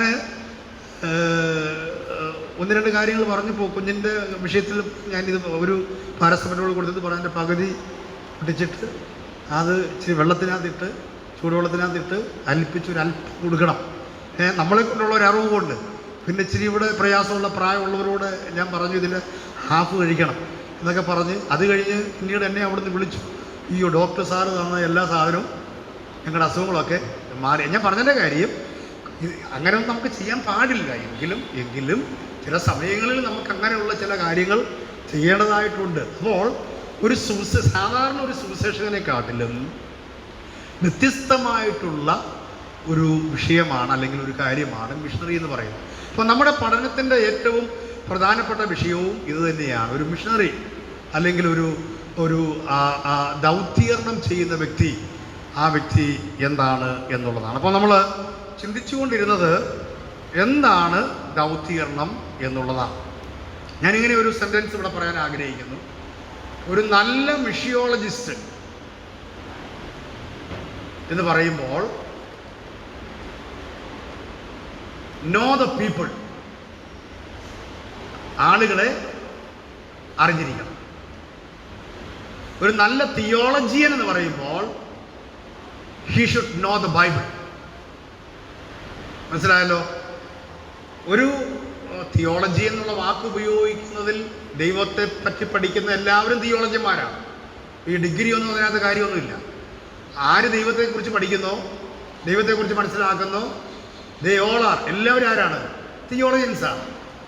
അപ്പോൾ ഒരു നല്ല ബൈബിൾ ടീച്ചർ, തിയോളജി എന്ന് പറയുന്നത് he should know the Bible. എന്നാൽ ഒരു മിഷിയോളജിസ്റ്റ് എന്ന് പറയുമ്പോൾ he should know the people. അതാണ് വ്യത്യാസം. അപ്പോൾ നമുക്ക് ഇങ്ങനെ പറയാം, ഒരു നല്ല ബൈബിൾ ടീച്ചർ ദൈവവചനം അറിയുന്നത് പോലെ തന്നെ ആളുകളെയും അറിഞ്ഞിരിക്കേണ്ടത് ആവശ്യമാണ്. തിരിച്ചു പറയാം, ഒരു നല്ല മിഷിയോളജിസ്റ്റ് ആളുകളെ അറിയുന്നത് പോലെ തന്നെ ദൈവവചനവും അറിയേണ്ടതായ കാര്യമാണ്. അപ്പോൾ അതൊരു വളരെ പ്രധാനപ്പെട്ട ഒരു വിഷയമാണ്. ചിലവർക്ക് ദൈവവചന പരിജ്ഞാനം ഒത്തിരി ഉണ്ട്, തലയിലെല്ലാം ഉണ്ട്, എന്നാൽ ഔട്ട്പുട്ടില്ല, ഇൻപുട്ടുണ്ട്, എല്ലാം അകത്തറിയാം. പലപ്പോഴും പുറത്തേക്ക് പ്രായോഗിക തലത്തിലേക്ക് കൊണ്ടുവരുവാനായിട്ട് കഴിയാത്ത സാഹചര്യങ്ങൾ ഉണ്ട്. അപ്പോൾ ഈ മിഷിയോളജി എന്ന് പറയുമ്പോൾ ഒരു നല്ല മിഷിയോളജിസ്റ്റ് ആകാൻ നമുക്ക് ബുദ്ധിയുള്ളൊരു മനസ്സും വിശാലമായ പൊതുവിജ്ഞാനവും ആവശ്യമായ കാര്യമാണ്. ഒരു മിഷൻ പ്രവർത്തനത്തിൻ്റെ അനുഭവം ആവശ്യമാണ്. ഒരു മിഷിയോളജി ആകാത്ത ഒരാൾക്ക് ഒരു തിയോളജിയനാകാൻ കഴിയുകയില്ല. ഒരു തിയോളജിയൻ അല്ലാത്തൊരു വ്യക്തിക്ക് ഒരു മിഷിയോളജിസ്റ്റ് ആവാൻ കഴിയുകയില്ല. അപ്പോൾ ഈ കാര്യം നമ്മുടെ മനസ്സിൽ എപ്പോഴും ഉണ്ടായിരിക്കേണ്ടത് ആവശ്യമായിരിക്കുന്ന കാര്യമാണ്. അപ്പോൾ ഒരു മിഷിയോളജി എന്ന് പറയുമ്പോൾ ഒന്ന്, ക്രിസ്തുവും അവൻ്റെ അപ്പോസ്തലന്മാരും ക്രിസ്തുവിൻ്റെ അപ്പോസ്തലന്മാരും എങ്ങനെ സുവിശേഷം നിർവചിക്കുകയും പ്രസംഗിക്കുകയും ചെയ്തു എന്നറിയേണ്ടവനാണ്. ഒരു മിഷിയോളജിസ്റ്റിനെ കുറിച്ച് പഠിക്കുമ്പോൾ എങ്ങനെയാണ് കർത്താവും കർത്താവിൻ്റെ ശിഷ്യന്മാരും ദൈവവചനം നിർവചിച്ചത്, പറഞ്ഞത്, പഠിപ്പിച്ചത് എന്നറിയേണ്ടതായ വ്യക്തിയാണ്. രണ്ടാമതായിട്ട് ആധികാരികമായി സുവിശേഷം അന്ന് മുതൽ ലോകമെമ്പാടും എങ്ങനെ പരക്കുവാൻ ഇടയായി എന്ന് അറിയണം. എന്ന് വെച്ച് കഴിഞ്ഞാൽ എങ്ങനെയാണ് സുവിശേഷം മറ്റുള്ള സ്ഥലങ്ങളിലേക്ക് പോയി എന്ന് ആ മിഷിയോളജിസ്റ്റ് അറിഞ്ഞിരിക്കണം. ഒന്നാമതായിട്ട് ക്രിസ്തുവും ക്രിസ്തുവിൻ്റെ ശിഷ്യന്മാരും എങ്ങനെ ദൈവവചനം പഠിപ്പിച്ചു, പ്രസംഗിച്ചു എന്നറിയണം. ഒരു മിഷിയോളജിസ്റ്റിൻ്റെ പ്രധാനപ്പെട്ട ഒരു ഉത്തരവാദിത്വം. രണ്ടാമത്തെ ഉത്തരവാദിത്വം എന്ന് പറയുന്നത് ആധികാരികമായി സുവിശേഷം അന്ന് മുതൽ ലോകമെമ്പാടും എങ്ങനെ പരക്കുവാനിടയായി ചരിത്രപരമായ ഒരു പഠനം. നമുക്കറിയാം, സുവിശേഷം ആരംഭിക്കുന്നത് ക്രിസ്തുവിൽ നിന്നാണ് സുവിശേഷം ആരംഭിക്കുന്നത്, അല്ലേ? അപ്പോൾ ക്രിസ്തുവിൽ നിന്ന് ആരംഭിക്കുന്ന സുവിശേഷത്തിൻ്റെ വിത്തുകൾ സഭയിലൂടെയാണ് പുറത്തേക്ക് വരുന്നത്. ഉദാഹരണത്തിന് ക്രിസ്തുവിൽ നിന്ന് നമ്മൾ ആരംഭിക്കുന്നു പറയുമ്പോൾ ക്രിസ്തുവിൻ്റെ മരണം, അടക്കം, ഉയർപ്പ്, അല്ലേ, സ്വർഗാരോഹണം, അതിനുശേഷമായി നമ്മൾ കാണുന്ന സഭ രൂപീകരണമായി തീരുകയാണ്. അപ്പോൾ ക്രിസ്തുവിൽ നിന്ന് ആരംഭിക്കുമ്പോൾ ആ സഭയുടെ ഉത്ഭവത്തോടുകൂടെ, തുടക്കത്തോടുകൂടെ അവിടെ ദൗത്യം ആരംഭിക്കുകയാണ്, സുവിശേഷീകരണം ആരംഭിക്കുന്നത് അതിൻ്റെ ചരിത്രം അവിടെ തുടങ്ങിയാണ്. അപ്പോസ്തല പ്രവൃത്തികൾ 2-ാം അധ്യായത്തിൽ ദൗത്യീകരണത്തിൻ്റെ, പുതിയ നിയമസഭയുടെ ദൗത്യീകരണം അവിടെ ആരംഭിക്കുകയാണ്. അവിടെ കർത്താവ് പറഞ്ഞൊരു കാര്യമുണ്ട്, നിങ്ങൾ എന്ത് ചെയ്യണം? പരിശുദ്ധാത്മാവ് ലഭിക്കുമ്പോൾ ശക്തി പ്രാപിച്ചിട്ട് നിങ്ങൾ എന്ത് ചെയ്യണം? അവിടെ ഇരിക്കാനാണ് പറഞ്ഞത്. നിങ്ങൾ പോകണം, നിങ്ങൾ പല സ്ഥലങ്ങളിലേക്ക് നിങ്ങൾ പോകണം. യെരുശലേമിലേക്കും, അതിന് നമ്മൾ വായിക്കുന്നു, യെരുശലേമിലേക്കും ശമരിയയിലേക്കും യഹൂദിയിലേക്കും ലോകത്തെമ്പാടും നിങ്ങൾ പോയി എൻ്റെ സാക്ഷികളായി തീരണം. 1:8 അപ്പോസ്തല പ്രവൃത്തി 1:8. അതാണ് നമ്മളവിടെ വായിക്കുവാനായിട്ട് സാധിക്കുന്നത്. അപ്പോൾ സുവിശേഷീകരണത്തോ അല്ലെങ്കിൽ ദൗത്യീകരണത്തോടുള്ള ബന്ധത്തിൽ അവിടെ ആരംഭിക്കുമ്പോൾ അവിടെ നിന്നും എന്ത് ചെയ്യണം? ആ ചരിത്രം ആരംഭിക്കുന്നതിനെ പറ്റി നമ്മളൊന്ന് അറിഞ്ഞിരിക്കണം. നമുക്കറിയാം, ആദ്യമായി ഈ ദൗത്യീകരണം തുടങ്ങുന്നത് തന്നെ പുതിയ നിയമത്തോടുള്ള ബന്ധത്തിൽ, പഴയ നിയമത്തിലെ കാര്യമല്ല പറയുന്നത്, പുതിയ നിയമത്തോടുള്ള ബന്ധത്തിൽ സഭയിലാണ്. അവിടെ യെരുശലേം ദേവാലയത്തിലാണ്. യെരുശലേം ദേവാലയമല്ല, യെരുശലേം സഭയിലാണ്. യെരുശലേം സഭയിൽ അവിടെ സുവിശേഷ പ്രവർത്തനങ്ങൾ തുടങ്ങുന്നു, ആരംഭിക്കുന്നു. പരിശുദ്ധാത്മാവിനാൽ അവിടെ തുടങ്ങുന്നു. എന്നാൽ അവരോട് പറഞ്ഞൊരു വാക്ക്, നിങ്ങൾ എന്ത് ചെയ്യണം? You have to go. നമ്മൾ 8-ാം അധ്യായം വരെ പഠിക്കുമ്പോൾ അവരാരെങ്കിലും പോയതായിട്ട് വായിക്കുന്നുണ്ടോ? ഇല്ല. നമ്മൾ 2-ാം അധ്യായം വായിക്കുമ്പോഴും 3-ാം അധ്യായം വായിക്കുമ്പോഴും 4, 5, 6, 7 അധ്യായങ്ങൾ വരെ വായിക്കുമ്പോൾ അവരെല്ലാവരും ഇവിടെ കൂടിയിരുന്നു. എന്നാൽ അവരോട് പറഞ്ഞു, നിങ്ങൾ ഇതുമായിട്ട് ശബരിയിലോട്ട് പോകണം, യഹൂദിയിലോട്ട് പോകണം, മറ്റുള്ള സ്ഥലങ്ങളിലേക്ക് പോകണം. നമുക്കറിയാം, അവിടെ ദൈവം എന്ത് ചെയ്തു? ചില പേഴ്സിക്യൂഷൻസ്, ചില കഷ്ടതകൾ, അവർക്ക് ചില ബുദ്ധിമുട്ടുകൾ, അവർക്ക് ചില കഷ്ടതകൾ ഉണ്ടാകുകയും 8-ാം അധ്യായത്തിൽ നമ്മൾ വായിക്കുന്നത് ഫിലിപ്പോസ് അങ്ങോട്ട് പോയി, ശബരിയിലേക്ക് പോകും. ആ പോകുന്ന വഴിയിൽ തന്നെ നമുക്കറിയാം 2 സ്ഥലത്താണ് ശമരിയയിൽ സുവിശേഷം പറഞ്ഞതിന് ശേഷം അടുത്തത് ആരെയാണ് കണ്ടത്? ഷണ്ണനെ കണ്ടു. ഷണ്ണൻ മുഖാന്തരം ആഫ്രിക്ക മുഴുവനും സുവിശേഷം എത്തുവാൻ കാരണമായി തീർന്നു. 10-ാം അധ്യായത്തിലേക്ക് കടന്നു വരുമ്പോൾ നമുക്കറിയാം, കൈസരിയയിൽ കൊർന്നല്യോസിൻ്റെ ഭവനം. 13-ാം അധ്യായം വീണ്ടും പൗലോസും ബർന്നബാസും വേർതിരിക്കപ്പെടുന്നു. സുവിശേഷം ലോകത്തോടും എത്തുകയാണ്. ഒരുപക്ഷെ 8-ാം അധ്യായത്തിന് ശേഷമായിരിക്കാം ഇന്ത്യയിലേക്ക്, പ്രത്യേകിച്ച് കേരളത്തിലേക്ക് സെൻറ് തോമസ് കടന്നു വന്നത് എന്ന് അഭിപ്രായപ്പെടുന്നു. ആ സമയത്തായിരിക്കാം എന്നുള്ള അഭിപ്രായം ഉണ്ട്. കാരണം അവിടെ ശിഷ്യന്മാരെന്ത് ചെയ്തു? ചിതറി എന്നാണ് കാണുവാനായിട്ട് കഴിയുന്നത്. അപ്പോൾ ഞാൻ പറഞ്ഞു വരുന്നതിൻ്റെ ആശയം, ആ ഒരു സുവിശേഷകൻ എന്ന നിലയിൽ ക്രിസ്തുവിനെയും അവൻ്റെ അപ്പോസ്തലന്മാരുടെയും അപ്പോസ്തലന്മാരുടെയും അവരെങ്ങനെ സുവിശേഷം നിർവചിച്ചു, പ്രസംഗിച്ചു എന്ന് മനസ്സിലാക്കണം. രണ്ടാമതായി, ആധികാരികമായി സുവിശേഷം അന്ന് മുതൽ ലോകത്തെമ്പാടും എങ്ങനെ പരക്കുവാൻ ഇടയായി എന്ന് മനസ്സിലാക്കണം. അത് മാത്രമല്ല, സുവിശേഷം എല്ലാ വിഭാഗങ്ങളിലും ഉള്ള ആളുകളെ പഠിപ്പിക്കുന്നതിൽ നമ്മൾ സന്നദ്ധരായിരിക്കണം. ഇത്രയും കാര്യങ്ങളാണ് സുവിശേഷീകരണത്തിൻ്റെ, എന്താണ് സുവിശേഷീകരണം, എന്താണ് മിഷിയോളജി എന്ന ദൗത്യീകരണം എന്ന വിഷയത്തോടുള്ള ബന്ധത്തിൽ നമുക്ക് ചിന്തിക്കുവാനായിട്ട് കഴിയുന്നത്. രണ്ടാമതായിട്ട് നമ്മൾ മറ്റൊരു വിഷയം, ഇതിൻ്റെ അർത്ഥം എന്താണ്? ഈ മിഷൻ എന്ന വാക്കിൻ്റെ അർത്ഥം യഥാർത്ഥത്തിൽ നമുക്ക് പറ്റിയ ഒരു വലിയ പ്രശ്നം, ഈ മിഷൻ എന്ന് പറയുമ്പോൾ ആ ഒരു വിഷയം അല്ലെങ്കിൽ ആ ഒരു വിഷയത്തെ പറ്റി അധികം ബുക്കുകളൊന്നും മലയാളത്തിലില്ല. ഇംഗ്ലീഷിലാണ് ഏറ്റവും കൂടുതൽ ഈ മിഷിയോളജി എന്നുള്ള പദപ്രയോഗമൊക്കെ ഉപയോഗിച്ചിരിക്കുന്നത്. മലയാള ബൈബിളിൽ എങ്ങും മിഷിയോളജിയോ മിഷൻ എന്ന് പറയുന്ന വാക്കില്ല. എന്നാൽ അതിനോട് ചേർത്ത് വെക്കത്തക്ക നിലയിൽ ഒരു വാക്കുണ്ട്, അത് നമ്മൾ ചിന്തിക്കാനായിട്ട് പോവുകയാണ്. അപ്പോൾ മിഷൻ അല്ലെങ്കിൽ മിഷണറി എന്ന വാക്കുകൾ ഒരു ലാറ്റിൻ വാക്കിൽ നിന്നാണ് ഉണ്ടായത്. ആ വാക്കിൻ്റെ വാക്ക് മിസിയോ എന്നാണ്. മിസിയോ എന്ന വാക്കിൻ്റെ അർത്ഥം, അത് ലാറ്റിൻ പദമാണ്. ആ വാക്കിൻ്റെ അർത്ഥം അയക്കുക അല്ലെങ്കിൽ അയക്കപ്പെടുക എന്നാണ്. ഓക്കെ, മിസിയോ, MISSIO, മിസിയോ എന്ന ലാറ്റിൻ വാക്കിൽ നിന്നാണ് മിഷൻ എന്ന അല്ലെങ്കിൽ മിഷണറി എന്ന പദപ്രയോഗമുണ്ടായത്. അതും ബൈബിളിനകത്ത് ആ ഒരു പദമില്ല, ബൈബിളിനകത്ത് ആ ഒരു വാക്ക് ഇല്ല.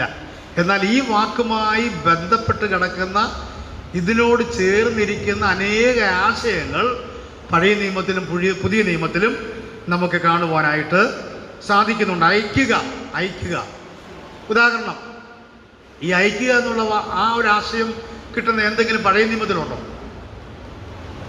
ഇത് ക്ലാസ് അല്ലേ, അപ്പം നിങ്ങൾക്ക് അതിനകത്ത് അയക്കുക, അയക്കപ്പെടുക എന്ന ആശയം നമുക്ക് കിട്ടുന്ന ഏതെങ്കിലും പദപ്രയോഗങ്ങൾ പഴയ നിയമത്തിൽ നമുക്ക് എവിടെയെങ്കിലും കാണാനായിട്ട് കഴിയുന്നുണ്ടോ? മറ്റൊരു സ്ഥലത്തേക്ക് പോകുക. പറയാ യെശയ്യാവ് 6:8 ഇതാ അടിയനെ അയക്കണമേ. നമ്മൾ ആദ്യ ഭാഗം തന്നെ എടുത്തു. ഉൽപ്പത്തി പുസ്തകത്തിലേക്ക് കടന്നു വരുമ്പോൾ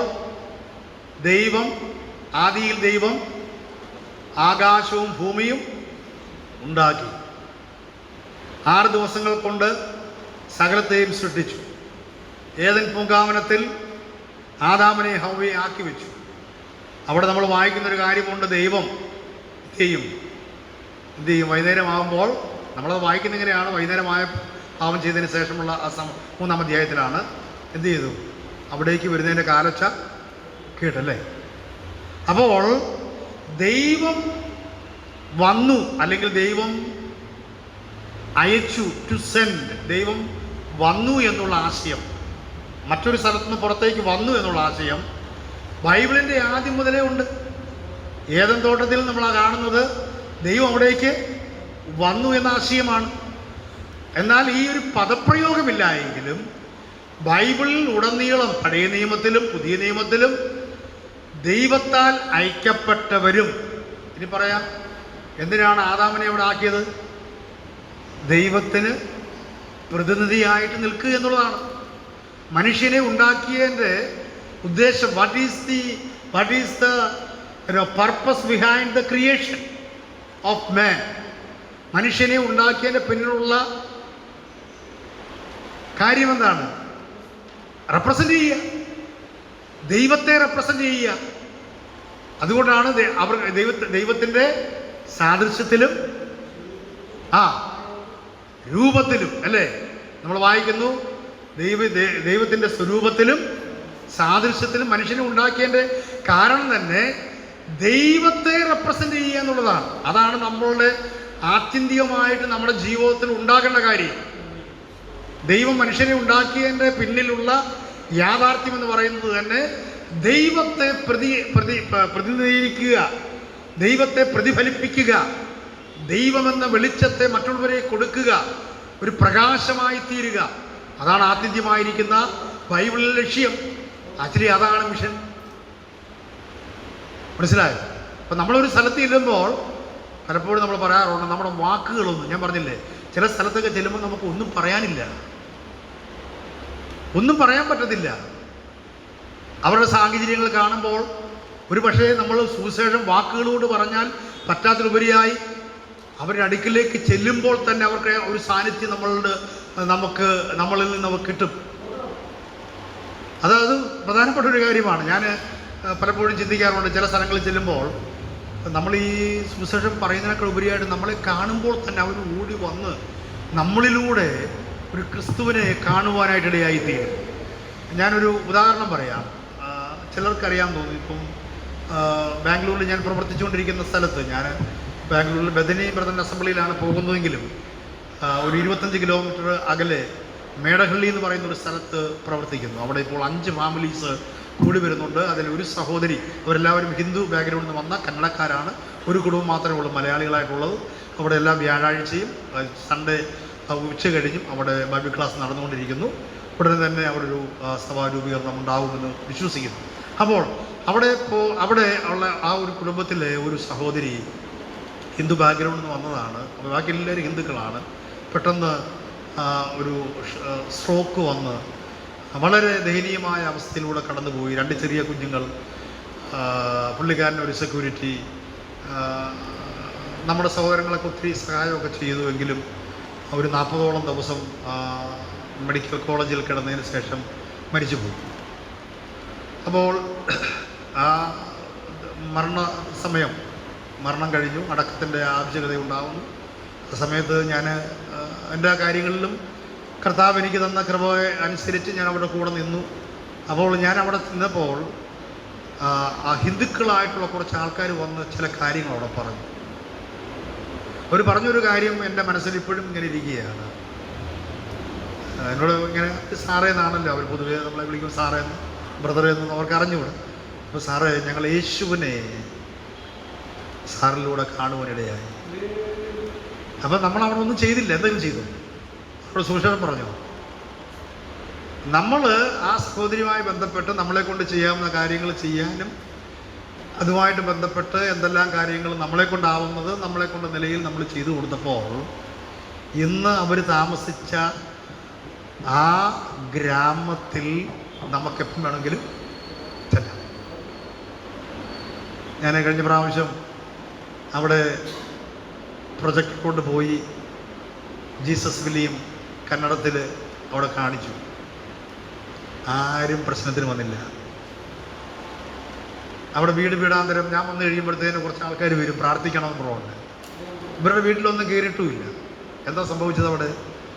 അവർ നമ്മുടെ പ്രവൃത്തികൾ, നമ്മളെന്തിനു വരുന്നു, നമ്മളെങ്ങനെ ചെയ്യുന്നു, നമ്മളെങ്ങനെ സഹകരിക്കുന്നു. ഒരു പക്ഷേ ഞാൻ പറയട്ടെ, നമ്മൾ പറയുന്ന വാക്കുകളെക്കാട്ടിലുപരിയായി ഒരു മിഷണറി എന്ന് പറയുമ്പോൾ we all have to be, സുശേഷകന്മാരായിരിക്കുന്നവർ തന്നെയാണ് മിഷണറി. നമ്മളായിരിക്കുമ്പോൾ തന്നെ ഞാൻ പറയുകയാണ്, നമ്മളെ ഏൽപ്പിച്ചിരിക്കുന്നത് കർത്താവ്, നമ്മളവിടെ നിന്നാൽ മതി. അതുകൊണ്ടാണ് പലപ്പോഴും ഈ മിഷിയോളജിക്കലായിട്ട് പറയുമ്പോൾ ഞങ്ങളൊക്കെ പൊതുവെ ലൈറ്റ് എന്നുള്ള പദപ്രയോഗം ഉപയോഗിക്കും. ലൈറ്റ്, വെളിച്ചം, പഴയ നിയമത്തിലെ വെളിച്ചം. ഈ പഴയ നിയമം പ്രവർത്തിച്ചു എന്ന് പറയുന്ന പോലെ പുതിയ നിയമത്തിലെ വെളിച്ചങ്ങളാണ് നമ്മൾ. അപ്പോൾ വെളിച്ചമായിട്ട് നമ്മൾ ചെല്ലുമ്പം വെളിച്ചമായി വേറെ എന്തെങ്കിലും പറയേണ്ട ആവശ്യമുണ്ട്. ഇപ്പം ഞാൻ പറഞ്ഞു വരുന്നത്, പലപ്പോഴും നമ്മൾ ചിന്തിക്കുന്നത് ഞാൻ സുവിശേഷം പറഞ്ഞ്, ഞാൻ ഇന്ന കാര്യം പറഞ്ഞ്, ഇന്ന വിഷയങ്ങൾ പറഞ്ഞെങ്കിലേ രക്ഷിക്കപ്പെടത്തുള്ളൂ. എന്നിട്ട് പറയും ഞാൻ പോയി സുവിശേഷം പറഞ്ഞു ഇത്ര പേര് രക്ഷിക്കപ്പെടുന്ന നമ്മൾ ചിലപ്പോൾ പറയാറുണ്ട്. എന്നാൽ ഞാൻ മനസ്സിലാക്കിയതിൽ, ഞാൻ എൻ്റെ ഒരു 15ാമത്തെ വയസ്സ് മുതൽ കർത്താവിൻ്റെ വേലയോടുള്ള ബന്ധത്തിലായിരിക്കുന്നു. ഇപ്പോൾ ഏതാണ്ട് ഒരു 34 വർഷമായി ഈ വേലയായി ബന്ധപ്പെട്ട് മുന്നോട്ട് കടന്നു പോകുന്നു. ഞാൻ മനസ്സിലാക്കിയൊരു കാര്യം, നമ്മുടെ വാക്കുകളിനകത്തല്ല, നമ്മുടെ ജീവിതമാണ് സുവിശേഷം. ഒരു മിഷണറി ചെയ്യേണ്ട ഒരു കാര്യം അത് തന്നെയാണ്.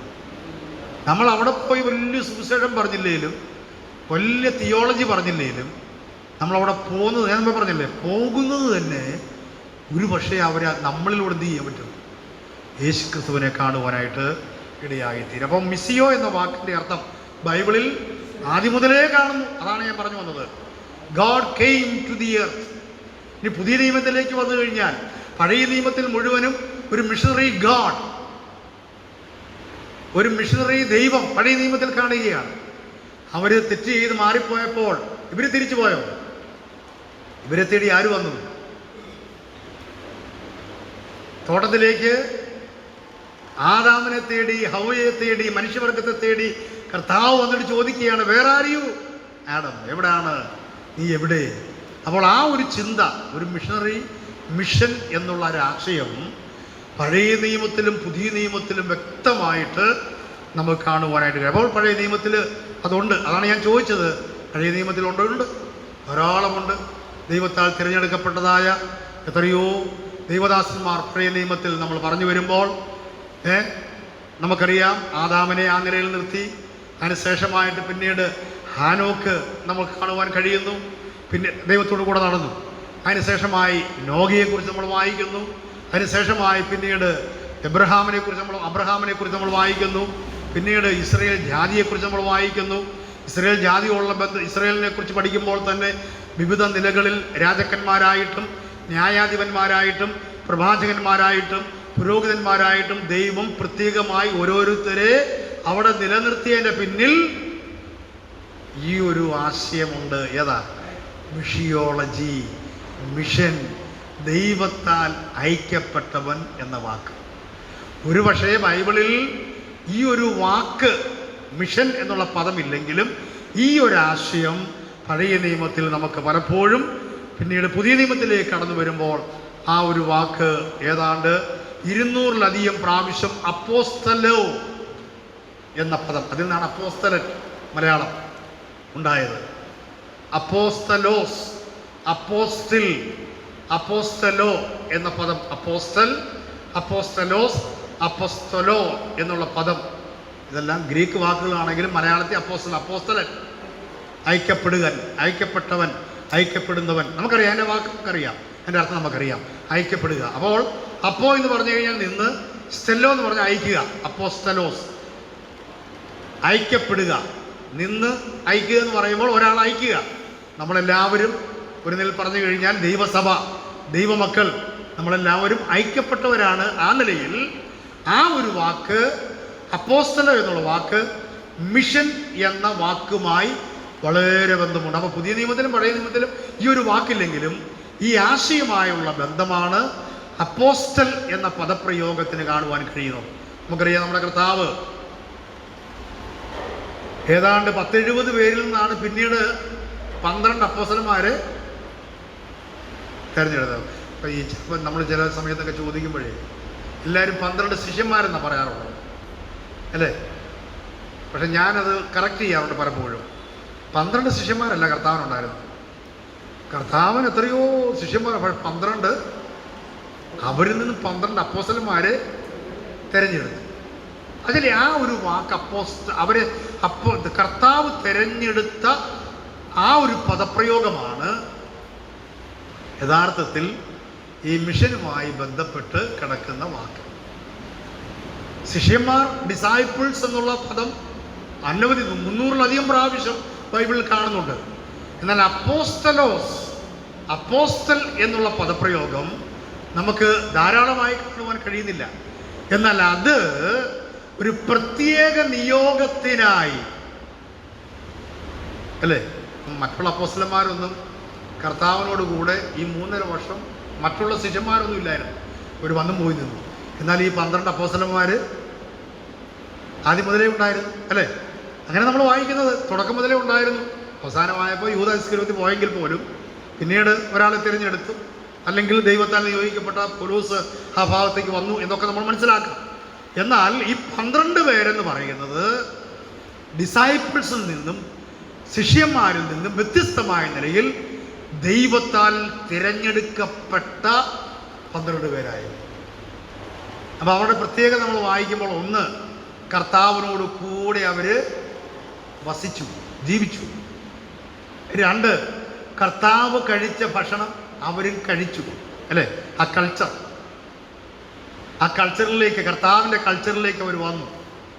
ആ 3.5 വർഷം കൊണ്ട് ഞാൻ പറയുകയാണ്, ഒരു ബൈബിൾ സ്കൂളിൽ പഠിച്ച് കിട്ടാവുന്നതിന് ഉപരിയായി, നമ്മൾ മനസ്സിലാക്കുന്ന ഉപരിയായി, ഈ 12 പേർക്കും അവരെ അയക്കുവാനായിട്ടുള്ള, നമുക്കറിയാം അവരെ പറ്റി, അപ്പോസ്തലന്മാരെ പറ്റി ഒരു പഠനം നടത്തിയാൽ ഈ 12 അപ്പോസ്തലന്മാരെ, അപ്പോസ്തല പ്രവൃത്തികൾ എന്ന് പറയുന്നെങ്കിലും പ്രധാനമായിട്ട് 2-3 പേരെ മാത്രമേ നമ്മൾ എവിടെ വായിക്കുന്നുള്ളൂ, അപ്പോസ്തല പ്രവൃത്തി വായിക്കുന്നുള്ളൂ. ബാക്കിയുള്ള അപ്പോസ്തലന്മാരെ പറ്റി നമ്മൾ പഠനം നടത്തുമ്പോൾ നമുക്കറിയാം, ഏതാണ്ട് ഈ അപ്പോസ്തല പ്രവൃത്തി 8-ാം അധ്യായത്തിന് ശേഷം അവിടെ നിലനിന്നത് പത്രോസ് മാത്രമാണ്. യോഹന്നാനെ വാളുകൊണ്ട് 12-ാം അധ്യായമാകുമ്പോൾ അവിടെ കൊല്ലുകയാണ്.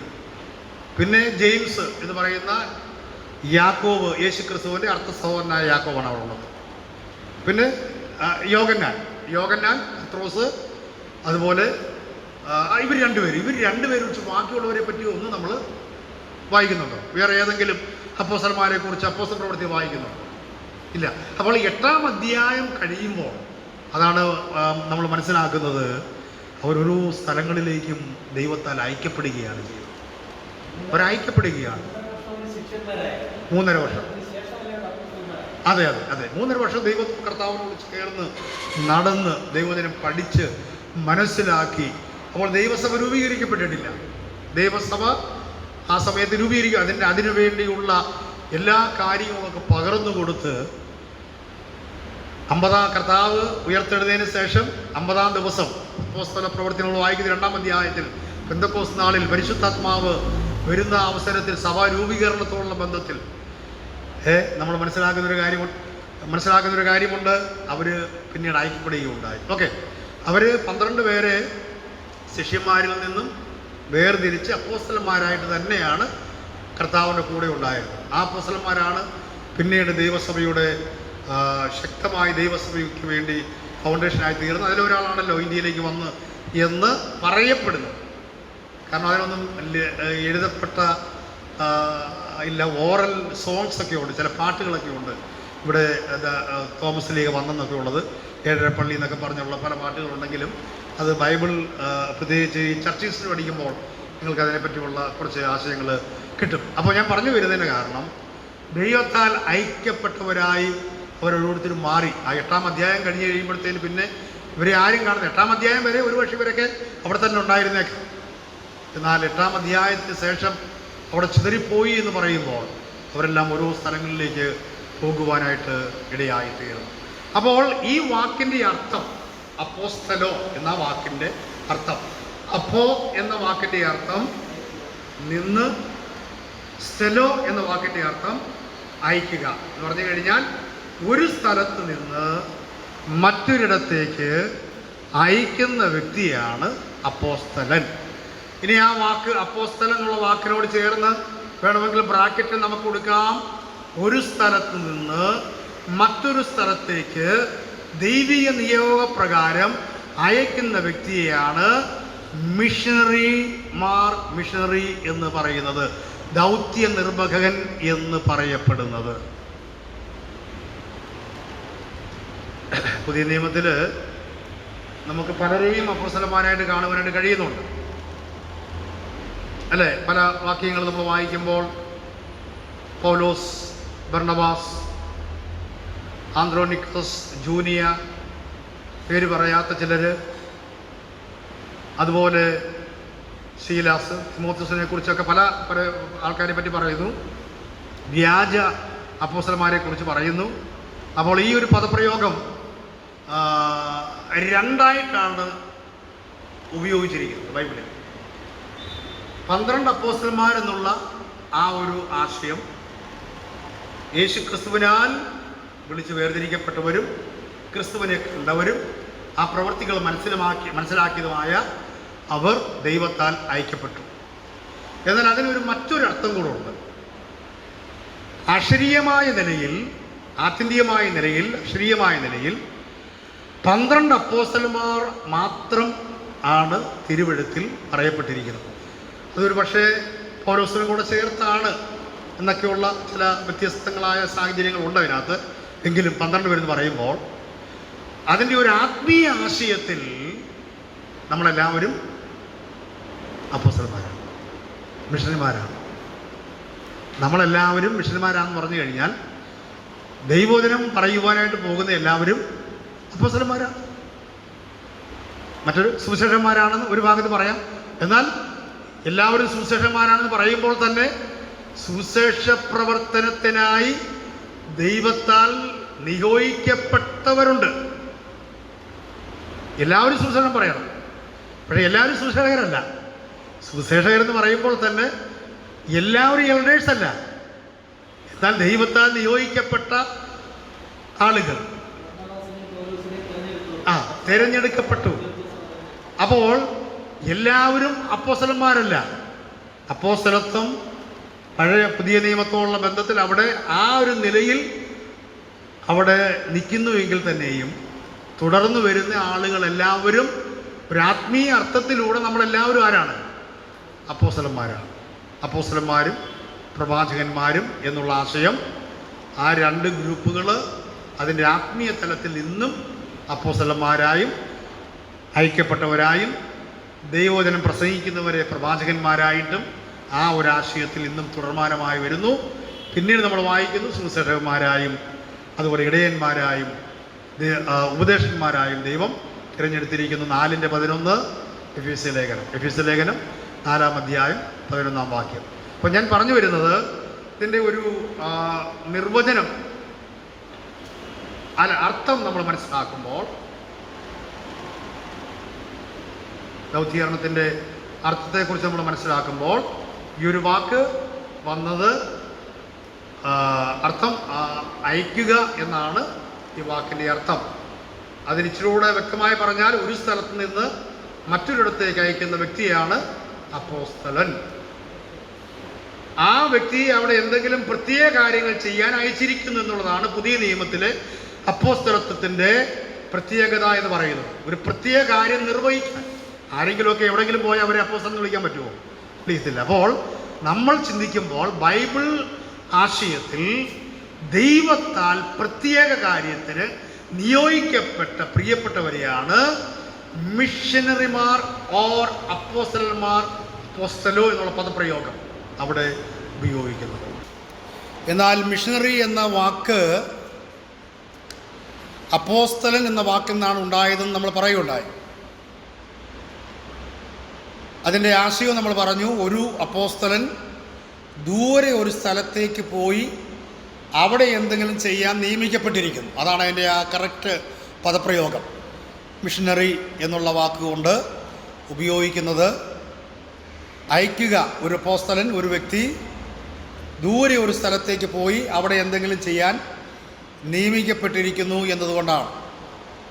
നമ്മൾ തിരുവെഴുത്ത് വായിക്കുമ്പോൾ പൗലോസും ബർണ്ണബാസും മണിക്കൂറുകൾ, ദിവസങ്ങൾ, എനിക്ക് തോന്നുന്നു ഈ 2-3 മിഷണറി യാത്രയെക്കുറിച്ച് നമുക്ക് കാണുവാൻ കഴിയുന്നുണ്ട്. 3 അല്ല, അതിൽ കൂടുതൽ നടത്തിയിട്ടുണ്ട്. എന്നാൽ അപ്പോസ്തല പ്രവൃത്തികളിൽ 3 പറയുന്നുള്ളൂ. അതിനുശേഷം പലപ്പോഴും പല യാത്രകൾ നടത്തിയിട്ടുണ്ട്. ഈ അപ്പോസ്തല പ്രവൃത്തികളിലെ പൗലോസിൻ്റെ മിഷണറി യാത്രയെക്കുറിച്ച് പഠിക്കുമ്പോൾ ഞാൻ മനസ്സിലാക്കിയത് 2 വർഷം, 2.5 വർഷം, 3 വർഷം, അതുപോലെ ചില മിഷണറി യാത്ര 4 വർഷം വരെയൊക്കെ പോയി. കിലോമീറ്റർ കണക്ക് 5000-ലധികം കിലോമീറ്റർ അന്ന് പായ്ക്കപ്പലുകളിലും നടന്നും കുതിരയിലുമൊക്കെ യാത്ര ചെയ്തുമൊക്കെ അവർ ദൂരയാത്രകൾ അവർ ചെയ്ത് ദൂര സ്ഥലങ്ങളിൽ പോയി സുവിശേഷം അറിയിക്കുവാനിടയായി തീർന്നു. അപ്പോൾ ഈ ഒരു പദപ്രയോഗം അപ്പോസ്തലോ എന്ന വാക്കുകൊണ്ട് ഉദ്ദേശിക്കുന്നത് മിഷനറി എന്നുള്ള വാക്കാണ്. പൗലോസും ബർണ്ണബാസും കരയിലൂടെയും കടലിലൂടെയും സഞ്ചരിച്ച് അവർ ഒരുപാട് മാസങ്ങൾ അകലെയായിരുന്നു. പല രാജ്യങ്ങളിലും ശിഷ്യന്മാരെ ഉളവാക്കാൻ ഈ 11 പേരും പ്രയോജനപ്പെട്ടു. 11 എന്ന് പറയുമ്പോൾ 12 നമുക്ക് ചേർക്കാം. അപ്പം പൊതുവെ അങ്ങനെ ഒരു ഡിസ്പ്യൂട്ടുണ്ട്. ഈ 12 അപ്പോസ്തലന്മാരെന്ന് പറയുന്നത് 11 പേര്, അതിന് ശേഷം പിന്നെ അപ്പോസ്തല പ്രവൃത്തി 1-ാം അധ്യായത്തിൽ കാണുന്ന യോസഫാണോ മത്തിയാസാണോ എന്നൊരു സംശയമുണ്ട്. അപ്പോൾ തന്നെ പൗലോസാണോ എന്നൊരു സംശയമുണ്ട്. സംശയം അവിടെ ഇരിക്കട്ടെ. ദൈവത്താൽ ഉപയോഗിക്കപ്പെട്ട ദൈവദാസന്മാർ ആ കാലഘട്ടത്തിൽ മുന്നോട്ട് പോയി അവരെ ഏൽപ്പിച്ച കാര്യം ചെയ്തു. ഞാൻ മുമ്പേ പറഞ്ഞതുപോലെ ഈ 12 അപ്പോസ്തലന്മാരെ പറ്റി പഠിക്കുമ്പോൾ ഈ 3 പേരെക്കുറിച്ച് കുറഞ്ഞത് അവിടെ വായിക്കുന്നുള്ളൂ. എവിടെ? അപ്പോസ്തല പ്രവൃത്തിയിൽ. ബാക്കി വരുന്നവരെല്ലാം തന്നെ എത്ര? 9ഓളം വരുന്നവർ. 9 അല്ല, ഒരു മൈനസ് കൂടെ ചേർത്തോ, 8ഓളം വരുന്നവർ. പൗലോസ് കൂടെ ചേർത്ത് പറയുകയാണെങ്കിൽ 9ഓളം വരുന്നവർ വാപ്പറയിലേക്ക് വരുമ്പോൾ ഇവരെല്ലാം പല രാജ്യങ്ങളിൽ പോയെന്നാണ് നമുക്ക് കാണുവാനായിട്ട് കഴിയുന്നത്. പല രാജ്യങ്ങളിൽ.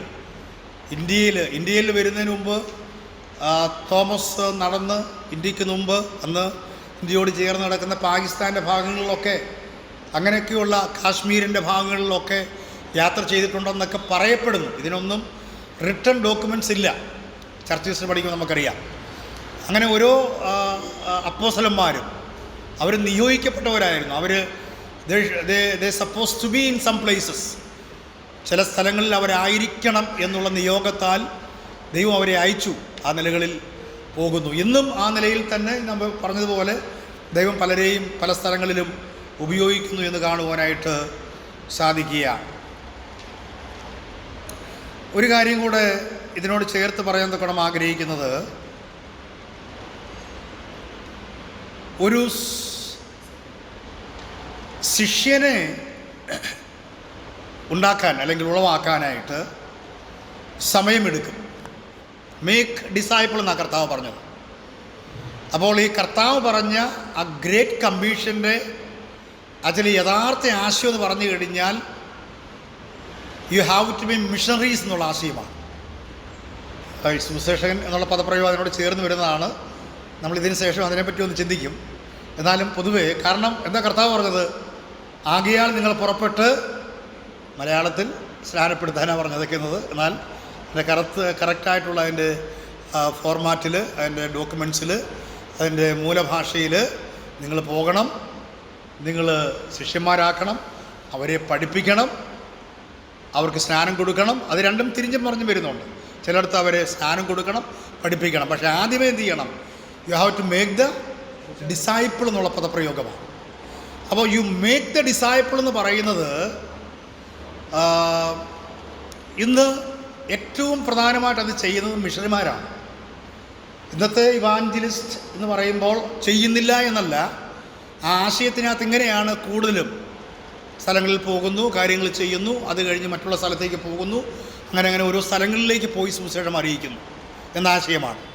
എന്നാൽ മിഷണറി എന്നുള്ള വാക്കിലേക്ക് കടന്നു വരുമ്പോൾ ഒരു സ്ഥലം തിരഞ്ഞെടുത്ത് അവിടെ താമസിച്ച് പഠിച്ച് they have to make the disciples. Making is not അത്ര പിന്നെ ഈസി ആയിട്ടുള്ള കാര്യമല്ല. ഇറ്റ്സ് നോട്ട് ഈസി വർക്ക് അല്ലേ?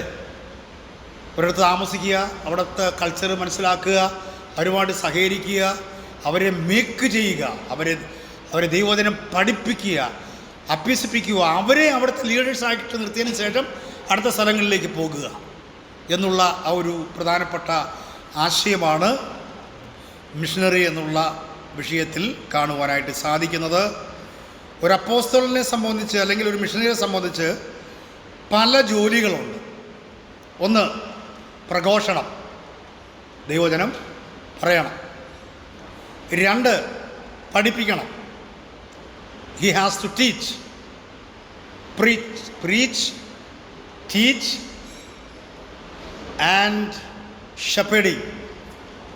അവരെ എന്ത് ചെയ്യണം? ഷെപ്പേഡിങ് ചെയ്യണം, അവരെ മേയിക്കണം. നമ്മുടെ മലയാള ഭാഷയിൽ പറഞ്ഞാൽ അവരെ മേയിക്കണം.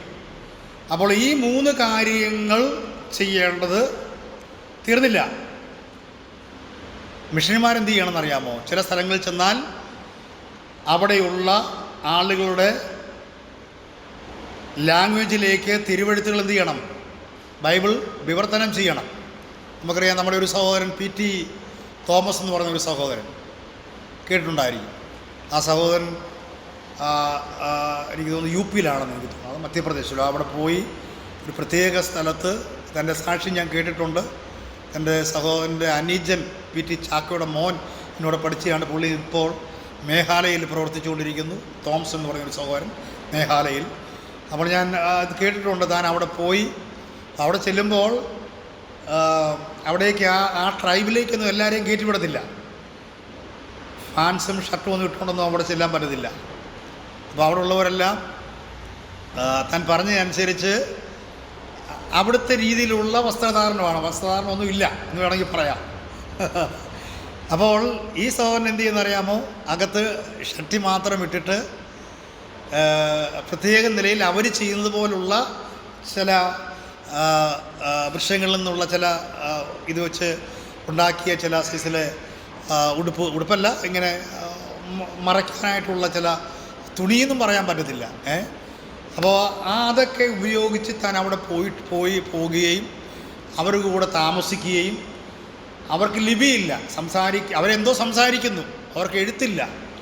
അവർക്ക് എഴുതാൻ അറിഞ്ഞുകൂടാ, ഒന്നും അറിഞ്ഞുകൂടാ. അവരുടെ ഇടയിൽ താമസിച്ച് അവർക്ക് വേണ്ടി ലിപി ഉണ്ടാക്കി ആ ലിപിയിൽ ബൈബിൾ ട്രാൻസ്ലേറ്റ് ചെയ്തതിന് ശേഷമാണ് ആ സഹോദരൻ പിന്നെ ആ ഭാഗത്തുനിന്ന് മറ്റൊരു സ്ഥലത്തേക്ക് പോയതായിട്ട് ഞാൻ സാക്ഷ്യം കേട്ടിട്ടുണ്ട്. പിന്നെ പല സഹോദരന്മാരും നമുക്കറിയാം, വില്യം കേറി ഇന്ത്യയിലേക്ക് വന്നപ്പോൾ 40-ലധികം ഭാഷകളിലേക്ക് ഇന്ത്യയുടെ അപ്പോസ്തോലൻ എന്നറിയപ്പെടുന്ന വില്യം കേറി താൻ വന്നപ്പോൾ സെറാംപൂരിൽ കൽക്കട്ടയിൽ മാത്രമല്ല താൻ ഉണ്ടായിരുന്നത്, പല സ്ഥലങ്ങളിലേക്കും താൻ കടന്നുപോയി 40-ലധികം ഭാഷകൾ പഠിച്ച് അതിലേക്ക് ബൈബിൾ വിവർത്തനം ചെയ്തു. ഇന്നും നമ്മൾ ചിന്തിക്കണം, നമ്മുടെ ഇന്ത്യയിൽ 2000-ലധികം വരുന്ന ഡയലോഗുകൾക്ക് ഇന്നും ചില സ്ഥലങ്ങളിൽ ചില ഡയലോഗ്സിന് ലിപികളില്ല.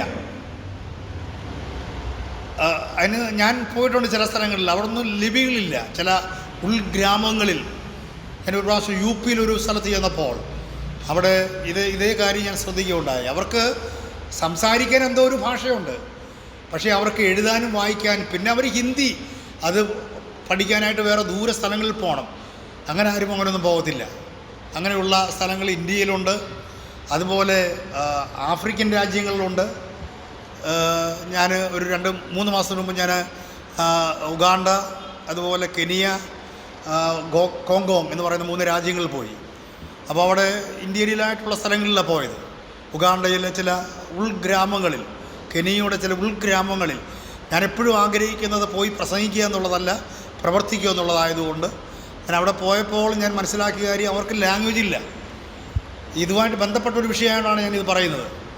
ഞങ്ങൾ ചില സ്ഥലത്ത് ചെല്ലുമ്പോൾ അവർക്ക് സ്കൂളുകളില്ല. ആ കുഞ്ഞുങ്ങൾ ഒരു വർഷത്തേന് അവിടുന്ന് ചില ആൾക്കാർ, NGO-കാർ അവിടെ വന്ന് അവരെ എടുത്തുകൊണ്ട് പോകും.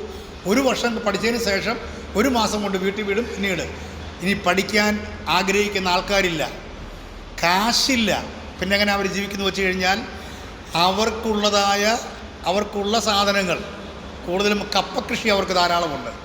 കപ്പ, നമ്മുടെ ചീനി നമ്മൾ പറയും അല്ലേ, അതുപോലെ പ്രത്യേകിച്ച് അവിടെ മാംഗോ ട്രീസ്, മാവും തോട്ടങ്ങൾ ധാരാളം, അത് നല്ല മാവുകളാണ്. ആ മാവിൻ്റെ ചൂട്ടിലൊക്കെയാണ് ചിലടത്ത് ഞങ്ങൾ ഒരു സൺഡേയിൽ അവിടെ ആരാധിച്ചത്. മാവിൻ്റെ ചൂട്ടിൽ അത്രമാത്രം മനോഹരമായി നിറച്ചും. അപ്പോൾ ദൈവം ഒന്ന് കൊടുത്തില്ലെങ്കിൽ വേറെ ഒന്ന് കൊടുക്കുന്നു എന്നുള്ളതാണ്, അവർക്കൊക്കെ കൊടുക്കുന്നു എന്നുള്ളതാണ്. അത് നല്ലൊരു കാര്യമാണ്. അതുപോലെ ഞങ്ങളൊരു സ്ഥലത്ത് ചെന്നപ്പോൾ ഒരു വില്ലേജിലേക്ക് നമ്മൾ കയറണമെങ്കിൽ 7 വേലിക്കൂട്ടുകളിടയിലൂടെ കയറി ഇറങ്ങണം. എൻ്റെ ഈ ഫോട്ടോ ചുമ്മാ പറയുന്നതൊന്നുമല്ല കേട്ടോ. വേലിക്കൂടെന്ന് പറഞ്ഞു കഴിഞ്ഞാൽ നമ്മൾ ഒരു വില്ലേജിലേക്ക് പോവുകയാണ്. ആ വില്ലേജിലേക്ക് പോകണമെങ്കിൽ അവിടെ ആദ്യം നമ്മളൊരു വേലി കാണും, മുള്ളു കൊണ്ടുണ്ടാക്കിയ വേലി. അവിടെ ഒരു കുനിഞ്ഞു കയറാൻ മാത്രം ഒരു സ്ഥലത്ത്, ഒരു ചെറിയ സ്ഥലം, മുള്ളൊക്കെ ചിലപ്പോൾ കൊള്ളും. അപ്പം നമ്മൾ അതിനകത്തൂടെ കുനിഞ്ഞ് അകത്ത് കയറി രക്ഷപ്പെട്ടു എന്ന് വിചാരിച്ച് അകത്ത് കയറുമ്പം കാണാം അടുത്ത വേലി. അതേപോലെ അങ്ങനെ 3 ഉള്ളത്, 4 ഉള്ളത്, 5 ഉള്ളത്, 6 ഉള്ളത്. അതവരുടെ പ്രൊട്ടക്ഷന് വേണ്ടി അവർ ചെയ്യുന്നത്. വന്യജീവികളൊക്കെ അവിടെ ഇവിടെ ഉള്ളതുകൊണ്ട് ഇങ്ങനെയൊക്കെ വരുവാണെങ്കിൽ ആദ്യത്തെ ഹിറ്റ് ചെയ്യുമ്പോൾ അവർക്കറിയാം. അപ്പോൾ അതിനുവേണ്ടി അവർ ചെയ്യുന്നത്. ഞാൻ പറഞ്ഞതിൻ്റെ കാര്യം, ചില സ്ഥലങ്ങളിൽ പോയപ്പോൾ ഇങ്ങനെയുള്ള ആളുകളെ കണ്ടു. പഠിക്കാനായിട്ട് ഇതില്ല. ഇനി ഞാൻ പറഞ്ഞതുപോലെ കാശില്ലെന്നതിന് പറഞ്ഞൊരു കാര്യം, അവരൊരു കോഴിയെ കൊണ്ടുപോകുന്നു, അവരുടെ മാർക്കറ്റിൽ കൊണ്ടുപോയി കൊടുക്കുന്നു, സാധനം വാങ്ങിക്കും, തിരിച്ചു വരുന്നു. ബാങ്കുമില്ല, ബാങ്ക് ബാലൻസും ഇല്ല, സന്തോഷമായിട്ട്. ചെയറില്ല. ഞങ്ങൾ ചെന്നപ്പോൾ അതൊക്കെ എൻ്റെ കയ്യിലുണ്ട്. കല്ലുകൾ, മരത്തടികൾ, അതൊക്കെ നമുക്ക് ഇരിക്കാൻ തരുന്നത്. സന്തോഷം. നമ്മളിരുന്നു, അവരുടെ കൂടെയൊക്കെ ഇരുന്നു. ഞാൻ പറഞ്ഞതിൻ്റെ കാര്യം, ഈ മിഷണറി പ്രവർത്തനം എന്ന് പറയുമ്പോൾ അതൊക്കെ വ്യത്യസ്തമായ സാഹചര്യങ്ങളിലാണ്. അവിടെയൊക്കെ പോകാൻ കർത്താവ് എനിക്ക് അവസരം നൽകി എന്നുള്ളത് വളരെ സന്തോഷത്തോടു കൂടി ഓർക്കുന്നൊരു കാര്യമാണ്. ഞാൻ പറഞ്ഞത്, അപ്പോൾ ഒരു മിഷണറി എന്ന് പറയുമ്പോൾ 3 കാര്യങ്ങൾ ഞാൻ പറഞ്ഞു പോകുന്നത് ഇതാണ്. അവരെ പഠിപ്പിക്കണം. ചില സ്ഥലങ്ങളിൽ എന്തോ ഇല്ല, ബൈബിളില്ല, തിരുവെഴുത്തുകൾ നമ്മൾ അവരെ പഠിപ്പിക്കേണ്ടതായിട്ടുണ്ട്. അതുപോലെ നമ്മൾ അതിലേക്ക് ട്രാൻസ്ലേറ്റ് ചെയ്യേണ്ടതായിട്ടുണ്ട്. ഇതൊക്കെ നമുക്ക് ഉണ്ട് ഒരു മിഷണറി എന്ന് പറയുമ്പോൾ. അപ്പോൾ തിരുവെഴുത്തുകൾ വിവർത്തനം ചെയ്യേണ്ടതായിട്ടുണ്ട്, റെക്കോർഡിങ്ങൾ നടത്തേണ്ടതായിട്ടുണ്ട്, ലഘുലേഖകൾ എഴുതേണ്ടതായിട്ടുണ്ട്, വീഡിയോകൾ നിർമ്മിക്കേണ്ടതായിട്ടുണ്ട്. അപ്പോൾ ഇങ്ങനെ ചിലപ്പോൾ മെഡിക്കൽ ജോലികൾ ചെയ്യേണ്ടതായിട്ടുണ്ട്. ആളുകളെ വായിപ്പിക്കാൻ പഠിപ്പിക്കുകയും കൃഷികൾ ചെയ്യിപ്പിച്ചുകൊണ്ട് കരകൗശല വസ്തുക്കളിലൂടെ ചെറിയ ബിസിനസ്സിലൂടെ അവരെ സഹായിച്ച് ഞങ്ങളൊരു സ്ഥലത്ത് ചെന്നപ്പോൾ ഈ ആഫ്രിക്കക്കാരെന്ന് പറഞ്ഞാൽ അവരുടെ ഒരു പ്രത്യേകത, അവർക്ക് ദൈവം കനിഞ്ഞ് നൽകിയൊരു കാര്യമാണ്, ഒരു പ്രത്യേക ഡാൻസ് ചെയ്ത് അവർ പാടും. നമുക്കൊന്നും അത് ഇഷ്ടപ്പെടുത്തൊന്നുമില്ല ഒരു രീതി പറഞ്ഞാൽ, പക്ഷേ അവർക്കൊരു പ്രത്യേക ട്യൂണുണ്ട്. ആ ട്യൂണിൽ അവർ ദൈവത്തെ പാടി മഹത്വപ്പെടുത്തുന്നത് കണ്ടാൽ സത്യം പറഞ്ഞു കഴിഞ്ഞാൽ അത് നമുക്ക് വളരെ അനുഗ്രഹമാണ്. അത് കാണുമ്പോൾ നമുക്കൊരു സന്തോഷമാണ്. ഒരു ദിവ്യ ചുമ്മാ അത്ഭുതമൊന്നും പറയല്ല, നന്നായിട്ട് ആ അർത്ഥത്തിൽ തന്നെ അവർ നന്നായി പാടി അവർ ഒരു പ്രത്യേക ഡാൻസ് ചുമ്മാ ഞാടില്ല, അവരുടെ ഒരു സ്റ്റെപ്പ് വെച്ചൊരു ഡാൻസൊക്കെ ഉണ്ട്. പക്ഷേ അത് നമ്മുടെ സഹോദരന്മാരുടെ ഇടയിലും ഉണ്ട്, അല്ലാതെ ഇത് അറിയാത്ത ആൾക്കാരുടെ ഇടയിലും അവരുടെ രീതിയിലും. അപ്പോൾ ഞാൻ അങ്ങനെ ഒരു ഗ്രൂപ്പിൽ ചെന്നപ്പോൾ, ഒരു സ്ഥലത്ത് ചെന്നപ്പോൾ ഹിന്ദുക്കളാണ്. അപ്പോൾ ഹിന്ദുക്കളെന്ന് പറഞ്ഞാൽ നമ്മുടെ ഹിന്ദുക്കളെ അനിമിസ്റ്റിക് എന്നാണ് പറയുന്നത്. അവർക്ക് നമ്മുടെ ഇന്ത്യൻ വേ ഉള്ള ഹിന്ദു അല്ല, അനിമിസ്റ്റിക് എന്നാണ് പറയുന്നത്. അവർ അനിമിസ്റ്റിക് എന്ന് പറഞ്ഞു കഴിഞ്ഞാൽ അവർക്ക് എന്തെങ്കിലും ഒരു സാധനമൊന്നുമില്ല ആരാധിക്കാനായിട്ട്. സംതിങ് ഈസ് ദെയർ എന്നുള്ള ആശയം മാത്രമേ ഉള്ളൂ. ഒരു ദൈവം ഉണ്ടെന്ന് അവർ വിശ്വസിക്കുന്നു എന്നുള്ളൊരാശയം അനിമിസ്റ്റിക്കാണ്. അതുപോലെ അവർ ഈ ഭൂതങ്ങളിലും മറ്റുള്ള കാര്യങ്ങളൊക്കെ ധാരാളമായി വിശ്വസിക്കുകയും അവർക്ക് ചിലപ്പോൾ യാഗം ചെയ്യുന്ന യാഗപീഠങ്ങളൊക്കെ പോയി കണ്ടങ്ങനെ അവർ ചെയ്യുന്ന അങ്ങനെയുള്ള സ്ഥലങ്ങളൊക്കെ ഉണ്ട്. അപ്പോൾ അവിടെ ചെന്ന് കഴിഞ്ഞപ്പോൾ ഞങ്ങളെ കണ്ട ഉടനെ ഇവരെ ആരാന്ന് അറിയുന്നില്ലല്ലോ. നമ്മൾ കണ്ട ഉടനെ ഒരു പാട്ട് പാടിയൊക്കെ ആനയിച്ച് അവിടെ ചെന്നു. അപ്പം നമ്മൾ കൂടെ അവിടുത്തെ ഒരു സഹോദരൻ തന്നെ ഉണ്ട്. അപ്പോൾ ആ സഹോദരൻ ആദ്യമായിട്ടാണ് അവർ സുവിശേഷം കേൾക്കുന്നത്. ഇവർ ഈ പാട്ടൊക്കെ ആദ്യം പാടിയതല്ല ഇവരുടെ രീതിയിലാണ്. എന്നാൽ ഞങ്ങൾ അവിടെ ഇരുന്ന് 2-3 മണിക്കൂർ അവിടെ ഇരുന്നതിന് ശേഷം ഈ സഹോദരൻ അവരെ ഒരു പാട്ട് പഠിപ്പിച്ചു. നല്ലൊരു ദൈവദിനത്തുമായി ബന്ധപ്പെട്ട ഒരു പാട്ട് പഠിപ്പിച്ചു കഴിഞ്ഞപ്പം ആ പാട്ടും അവർ ഇതുപോലെ തന്നെ വളരെ മനോഹരമായിട്ട് പാടി. ഞാൻ പറഞ്ഞതിൻ്റെ ആശയം, ഒരു മിഷണറി എന്ന് പറഞ്ഞു കഴിഞ്ഞാൽ ഇങ്ങനെയുള്ള സാഹചര്യങ്ങളിലൊക്കെ പോകേണ്ടവരാണ് എന്ന് പറയാൻ വേണ്ടിയാണ് ഞാൻ ഈ കാര്യം ഓർപ്പിച്ചത്. അപ്പോൾ ഇതൊക്കെയാണ്, പുതിയ ഭാഷ പഠിക്കണം, മറ്റൊരു സംസ്കാരമായി പൊരുത്തപ്പെടണം, അതുപോലെ കൂട്ടായ്മകൾ രൂപീകരിക്കണം. ഇതൊക്കെയാണ് ഒരു മിഷണറി ചെയ്യേണ്ട കാര്യം. അതാണ് ഞാൻ പറഞ്ഞത്. ഈ നോട്ട്സ് നിങ്ങൾക്ക് ലഭിക്കുന്നതായിരിക്കും. എന്നാലും നമ്മൾ ഒരു സുവിശേഷകനെ കുറിച്ച് നമ്മൾ പഠിക്കുമ്പോൾ സുവിശേഷകൻ എന്നുള്ള വാക്ക് യുവാഞ്ചലിസ്റ്റ് എന്നുള്ള യുവാങ്കേലിയോൻ എന്ന ഗ്രീക്ക് പദമാണ് ഇവാഞ്ചലിസ്റ്റ് എന്നുള്ള പദം വന്നേക്കുന്നത്. ഇതിൻ്റെ അർത്ഥം നല്ലത്, ഏഞ്ചലോസ് ദൂതൻ, നല്ല കാര്യം പറയുന്ന ദൂതൻ, മെസ്സഞ്ചർ, അല്ലെങ്കിൽ ദൂതുവാഹകൻ എന്നുള്ള ആശയമാണ് ഇവാഞ്ചലിസ്റ്റ് ഇവാഞ്ചൽ എന്നുള്ള പദത്തിൻ്റെ അർത്ഥം ദൂതുവാഹകൻ, അല്ലെങ്കിൽ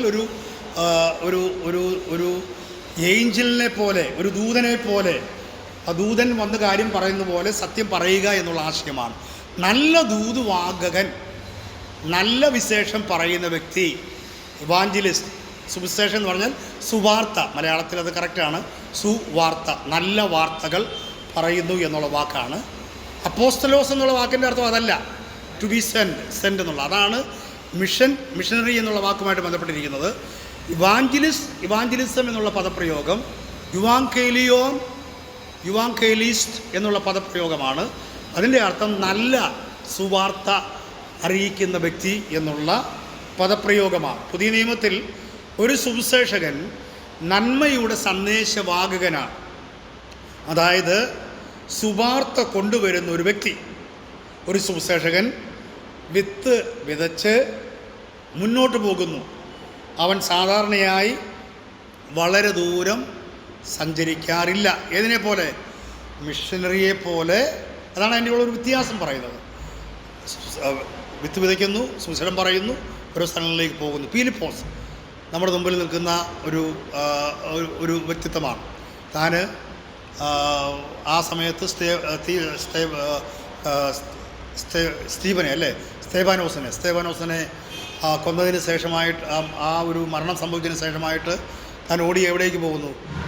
ശമരിയിലേക്ക് പോകുന്നു. 8-ാം അധ്യായം. അവിടുന്ന് നമ്മൾ മനസ്സിലാക്കുന്ന ദൈവം അവനെ ഷണ്ണൻ്റെ അടുക്കിലേക്ക് വിടുന്നു. പിന്നീട് താൻ എവിടെയോ പോയി, പിന്നീട് നമ്മൾ വായിക്കുന്നില്ല. പിന്നീട് നമ്മൾ മറ്റ് ചില ഭാഗങ്ങൾ മാത്രമാണ് തന്നെ വായിക്കുന്നത്. അപ്പോൾ അങ്ങനെ സുവിശേഷം അറിയിച്ച് പോകുന്ന വ്യക്തിയാണ്. അപ്പോൾ അതാണ് സുവിശേഷകൻ. വിത്ത് വിതച്ച് സുവിശേഷം അറിയിച്ച് മുന്നോട്ട് പോകുന്നു. ഒരു സുവിശേഷൻ സർവ്വസാധാരണയായി വളരെ ദൂരം സഞ്ചരിക്കാറില്ല. പൊതുവെ നമ്മൾ പറയുമ്പോൾ ഫിലിപ്പോസ് മരുഭൂമിയിലെ എത്യോപ്യനോട് സംസാരിക്കാൻ പോയി എന്നവിടെ കാണുവാൻ കഴിയുന്നു. അവിടെ ഒരു സഭ ഉണ്ടായതായിട്ട് നമ്മളവിടെ വായിക്കുന്നില്ല. അപ്പോൾ സഭ രൂപീകരിക്കുന്ന സുവിശേഷകന്മാരുമുണ്ട്, സഭാപ്രവർത്തനം നടത്തുന്ന സുവിശേഷ പ്രവർത്തകരുമുണ്ട്, സുവിശേഷം പറഞ്ഞു പോകുന്ന ആൾക്കാരുമുണ്ട്. അപ്പം നമ്മുടെ ഇടയിൽ അത് ഈ സുവിശേഷന്മാരെ വേർതിരിച്ച് പറയേണ്ട ആവശ്യമുണ്ട്. ചില ആൾക്കാർ ട്രാക്റ്റ് കൊടുത്ത് പോകുന്നവരുണ്ട്. അങ്ങനെ പോകുന്ന ചില ആൾക്കാർ അവരും സുവിശേഷകരാണ്. ചില ആളുകൾ വീടാന്തരം കയറി സുവിശേഷം പറയുന്നവരുണ്ട്. ചില ആളുകൾ അപ്പോൾ അങ്ങനെ പോകുമ്പോൾ തന്നെ സുവിശേഷന്മാരിൽപ്പെട്ട പല സഹോദരന്മാരും വീണ്ടും എന്തു ചെയ്യും, വന്ന് അവരെ കണ്ട് അവർക്ക് ആവശ്യമായിട്ടുള്ള വചനമൊക്കെ പറഞ്ഞു കൊടുത്ത് അവരെ ഡിസൈപ്പിളാക്കി ശിഷ്യന്മാരാക്കി മുന്നോട്ട് പോകുന്നവരായിട്ടുണ്ട് നമ്മുടെ ആശയത്തിൽ. എന്നാൽ പൊതുവെ പറഞ്ഞു കഴിഞ്ഞാൽ സുവിശേഷകൻ്റെ പ്രവൃത്തി എന്ന് പറയുമ്പോൾ സുവാർത്ത പറയുക, അത് മുന്നോട്ട് പോകുക, വീണ്ടും വിത്ത് വിതയ്ക്കുക, മുന്നോട്ട് പോകുക എന്ന ആശയമാണ് എന്ന് നമുക്ക് കാണുവാനായിട്ട് കഴിയുന്നു. അപ്പോൾ തന്നെ സുവിശേഷം പറഞ്ഞ് വിത്ത് വിതച്ച് പ്രവർത്തനമുണ്ടായി സ്ഥലം സഭകൾ രൂപീകരിക്കപ്പെടുന്ന അനേക സ്ഥലങ്ങളും നമുക്ക് കാണുവാനായിട്ട് സാധിക്കുന്നു. എന്നാൽ ഈ വ്യത്യാസം ഇത്രയാണ്. മിഷനുമാരെന്ന് പറയുന്നത് ഒരു സംസ്കാരത്തിൽ നിന്നും മറ്റൊരു സംസ്കാരത്തിലേക്ക് ക്രോസ് കൾച്ചറൽ, മറ്റൊരു കൾച്ചർ ക്രോസ് ചെയ്തുകൊണ്ട് ഒരു സ്ഥലത്തേക്ക് പോയി പ്രവർത്തിക്കുന്നവരെയാണ് മിഷണറി എന്നുള്ള പദം കൊണ്ട് ഉദ്ദേശിക്കുന്നത്.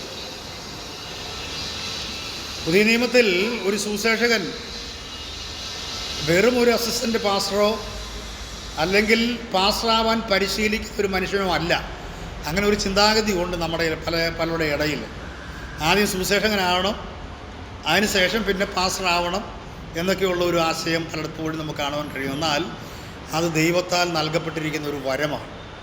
അതാണ് മുമ്പേ പറഞ്ഞത്, എല്ലാ ഇടയന്മാരും ഒരു പക്ഷേ സുവിശേഷ വരം ഇല്ലായിരിക്കും. സുവിശേഷം അതൊരു പ്രത്യേക നേതൃത്വ വരങ്ങളിൽപ്പെട്ട കാര്യമാണ്. എന്നാൽ എല്ലാ സുവിശേഷന്മാർക്കും ഒരു പക്ഷേ എൽഡറായിട്ടിരിക്കുവാൻ അല്ലെങ്കിൽ ഒരു സഭയുടെ മേൽനോട്ടം നയിക്കുവാൻ ഒരു പക്ഷേ കഴിയുകയില്ല. എല്ലാ സുവിശേഷന്മാരും ഒരു പക്ഷേ ഉപദേഷ്ടാവായിരിക്കാൻ സാധ്യതയില്ല. എന്നാൽ പാസ്റ്റർ പ്ലസ് ടീച്ചർ, ആ രണ്ട് വാക്ക് ഒരുമിച്ചാണ് പോകുന്നത്. എന്ന് വെച്ച് കഴിഞ്ഞാൽ ഇടയന്മാർ, എൽഡേഴ്സ്, അവർ തീർച്ചയായിട്ടും ഉപദേഷ്ടന്മാരായിരിക്കണം. പാസ്റ്റർമാർ അല്ലെങ്കിൽ ഇടയന്മാർ അല്ലെങ്കിൽ മൂപ്പന്മാർ, എൽഡേഴ്സ് എന്ന് പറയുന്ന അവർ തീർച്ചയായിട്ടും ഉപദേഷ്ടന്മാരായിരിക്കണമെന്ന് തന്നെയാണ് ബൈബിൾ പറയുന്നത്. എന്നാൽ സുവിശേഷകൻ എന്ന് പറയുന്നത് വ്യത്യസ്തമായ ഒരു പ്രത്യേക വരം തന്നെയാണ്. നമ്മൾ ചിലപ്പോൾ പറയാറുണ്ട്, ആ സഹോദരൻ പലയിടത്തും പോകുന്നു, പ്രവർത്തിക്കുന്നു, പലരും കർത്താവിനെ അറിയാം. അത് പുള്ളിയുടെ ബലം കൊണ്ടോ പുള്ളിയുടെ ആരോഗ്യം കൊണ്ടൊന്നും അല്ല. ദൈവം പ്രത്യേകമായ ഒരു വരം പ്രത്യേകമായി കൊടുത്തിട്ടുണ്ട്. പ്രത്യേകമായ ആ ഒരു വരം നൽകപ്പെട്ടിട്ടുണ്ട്. അപ്പം ചിലരും പറയാറുണ്ട്, ഇന്ന സഹോദരൻ ക്ലാസ് എടുത്താൽ നല്ലൊരു ഉപദേഷ്ടാവാണ്, നന്നായിട്ട് മനസ്സിലാവും. ഇന്ന സഹോദരന് ചർച്ച ലീഡ് ചെയ്യാൻ, കാര്യങ്ങൾ കൊണ്ടുപോകാൻ, മേയിക്കാൻ സാധിക്കും. ഇന്ന സഹോദരൻ നല്ലൊരു സുവിശേഷകനാണ് എന്ന് നമ്മൾ പൊതുവെ പറയാറുണ്ട്. കാരണം അത് നമ്മൾ 4:11 നമ്മൾ നേരത്തെ പറഞ്ഞതാണ്. എഫെസ്യ ലേഖനം 4:11 വാക്യം നമ്മൾ പറഞ്ഞതാണ്. പ്രത്യേകമായിട്ട് വരമാണ്. അപ്പോൾ സുവിശേഷകൻ എന്ന് പറഞ്ഞു കഴിഞ്ഞാൽ വെറും ഒരു അസിസ്റ്റൻ്റായി നിൽക്കുന്ന ആൾ, അല്ലെങ്കിൽ അത് തരംതിരിച്ച് കുറവോ കൂടുതലൊന്നും അതിനകത്തില്ല. പാസ്റ്ററാണോ വലുത്, സുവിശേഷകനാണോ വലുത്, എൽഡറാണോ വലുത്, സുവിശേഷകനാണോ വലുത്, അങ്ങനെയുള്ള ആശയങ്ങളൊന്നുമില്ല. ഇത് മൂന്നും പ്രത്യേകമായിട്ട് സുവിശേഷകൻ, ഇടയൻ, സുവിശേഷകൻ്റെ ശുശ്രൂഷ, ഇടയ ശുശ്രൂഷ, അതുപോലെ ഉപദേശാവസ്ഥ, ഇത് മൂന്നിനും ഒരേ തലത്തിൽ തന്നെയാണ്. അതിന് അതിൻ്റേതായ പ്രവർത്തന രീതികളുണ്ട്. എന്നാൽ അതിനകത്ത് ചെറുപ്പ വ്യത്യാസമില്ല എന്നാണ് ഞാൻ വചനത്തിലൂടെ മനസ്സിലാക്കിയിരിക്കുന്നത്. ഒരു സുവിശേഷകൻ ചെയ്യേണ്ട പ്രവൃത്തി സുവിശേഷം ചെയ്യണം. ഒരു ഇടയൻ ചെയ്യേണ്ട പ്രവൃത്തി ആ ഇടയൻ ചെയ്യേണ്ടതായിട്ടുണ്ട്. ഒരു ഉപദേശം ചെയ്യേണ്ട പ്രവൃത്തി ഉപദേശം ചെയ്യേണ്ടതായിട്ടുണ്ട്. എന്നാൽ പലപ്പോഴും പല സമയങ്ങളിലും ഈ വരങ്ങൾ എല്ലാം തന്നെ കിട്ടുന്നവരുമുണ്ട്. ഒരു സുവിശേഷനായിരിക്കെ തന്നെ ആ സുവിശേഷകൻ ഇടയ ശുശ്രൂഷ ചെയ്യുന്നതായിട്ട് നമ്മൾ കണ്ടിട്ടുണ്ട്. ഒരു ഇടയനായിരിക്കുമ്പോൾ തന്നെ ആ ഇടയൻ സുവിശേഷ പ്രവർത്തനത്തിൽ പങ്കാളിത്തം വഹിക്കുന്നത് കാണുന്നുണ്ട്. ഏതാണ്ട് 10-24ഓളം കൃപാവരങ്ങളെക്കുറിച്ച് തിരുവെഴുത്ത് പറയുമ്പോൾ അതിലുള്ള വരങ്ങളിലെ പല വരങ്ങളും ഒന്നെങ്കിലും ഒരു വിശ്വാസിക്കുണ്ട്.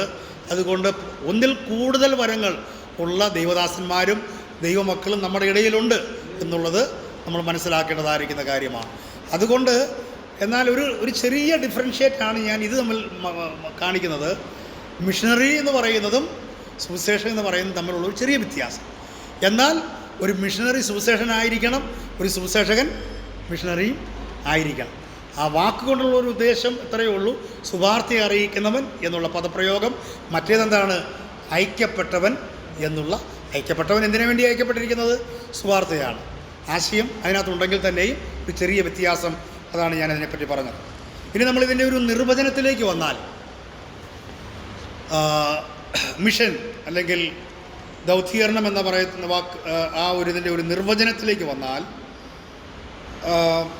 നാം ഒരു നിഘണ്ടു എടുത്തിട്ട് ഈ മിഷൻ എന്നുള്ള വാക്ക് നോക്കിയാൽ അതിങ്ങനെയാണത് കാണുന്നത്. ആരെയെങ്കിലും ഒരാവശ്യത്തിനായി ഒരു സ്ഥലത്തേക്ക് അയക്കുക എന്നാണ് അർത്ഥമാക്കുന്നത്.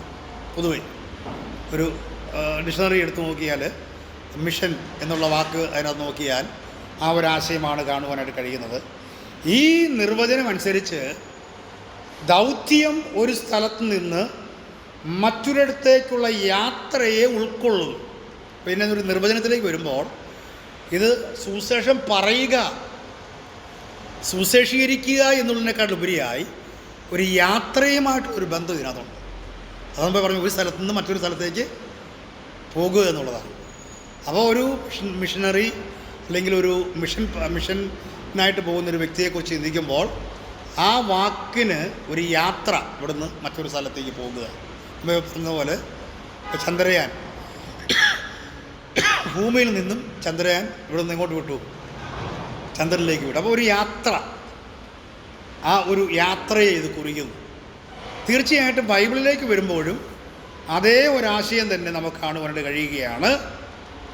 സുവിശേഷം പ്രഘോഷിക്കുന്നതിനും ശിഷ്യന്മാരെ ഉണ്ടാക്കുന്നതിനും അവിടെ സഭകൾ സ്ഥാപിക്കുന്നതിനും വേണ്ടി ഒരു സഭയോ, ഈവൻ സൊസൈറ്റി എന്ന് വേണമെങ്കിൽ പറയാം, സഭയാണ് യഥാർത്ഥ വാക്ക്, ഒരു സമൂഹമോ ഒരു വിദേശ ദേശത്തേക്ക് അയക്കുന്ന ഒരാളാണ് ഇവാഞ്ചലിക്കൽ മിഷണറി. മുമ്പേ ഒരു പദപ്രയോഗം പല ആളുകൾ ഈ മിഷണറി എന്നുള്ള വാക്കുകൾ ഉപയോഗിക്കുന്നുണ്ട്, അല്ലേ? ഇന്ന് പലരും ഉപയോഗിക്കുന്നു. ഇപ്പോൾ ഹിന്ദുക്കൾ ഉപയോഗിക്കുന്നുണ്ട് ഈ പദം മിഷണറി എന്ന്. അതുകൊണ്ടാണ് നമ്മൾ ഇവാഞ്ചലിക്കൽ മിഷണറി എന്ന് പറയുന്നത്. ഇവാഞ്ചലിക്കൽ ചർച്ചിൻ്റെ അല്ല, സുവിശേഷം പറയുന്ന മിഷണറി എന്നുള്ള ഒരു ആശയത്തിലാണ് ഇവാഞ്ചലിക്കൽ മിഷൻ. അപ്പോൾ ഒരു മിഷണറി എന്ന് പറഞ്ഞാൽ അതിൻ്റെ നിർവചനം എന്ന് പറയുന്നതാണ് സുവിശേഷം പ്രഘോഷിക്കുന്നതിനും ശിഷ്യന്മാരെ ഉണ്ടാക്കുന്നതിനും അവിടെ സ്ഥലം സഭകൾ രൂപീകരിക്കുന്നതിനും വേണ്ടി ഒരു സഭയോ സമൂഹമോ ഒരു വിദേശ രാജ്യത്തേക്ക്, വിദേശ രാജ്യം എന്ന് പറഞ്ഞാൽ ഇവിടുന്ന് അമേരിക്കയിലേക്ക് വിടുക, മറ്റ് രാജ്യങ്ങളിലേക്ക് അല്ല. വിദേശ രാജ്യമെന്ന് നമ്മൾ ഇതിനകത്ത് ഇങ്ങനെ ഉദ്ദേശിച്ചേക്കുന്നത് മറ്റൊരു സ്ഥലത്തേക്ക്, നമ്മൾ താമസിക്കുന്നിടത്തു നിന്നും മറ്റൊരു സ്ഥലത്തേക്ക്. അത് ഒരു പക്ഷേ അത് വേണമെങ്കിൽ നമ്മുടെ കേരളത്തിന് പുറത്തുള്ള സംസ്ഥാനമാകാം. ഇനി സപ്പോസ് കൊല്ലം ജില്ലയിൽ നിന്നും വേണമെങ്കിൽ കാസർഗോഡേക്ക് ഉള്ള ഒരു യാത്രയാകാം, അതിനും ഈ പ്രയോഗിക്കാം. മറ്റൊരു സ്ഥലത്തേക്ക്, വിദേശത്ത് നമുക്കറിയാത്തൊരു സ്ഥലത്തേക്ക് പോകുന്ന ഒരാളാണ് ഇവാഞ്ചലിക്കൽ മിഷണറി എന്നുകൊണ്ട് ഉദ്ദേശിക്കുന്നത്. നമ്മൾ അല്പം കൂടെ പറഞ്ഞാൽ ഈ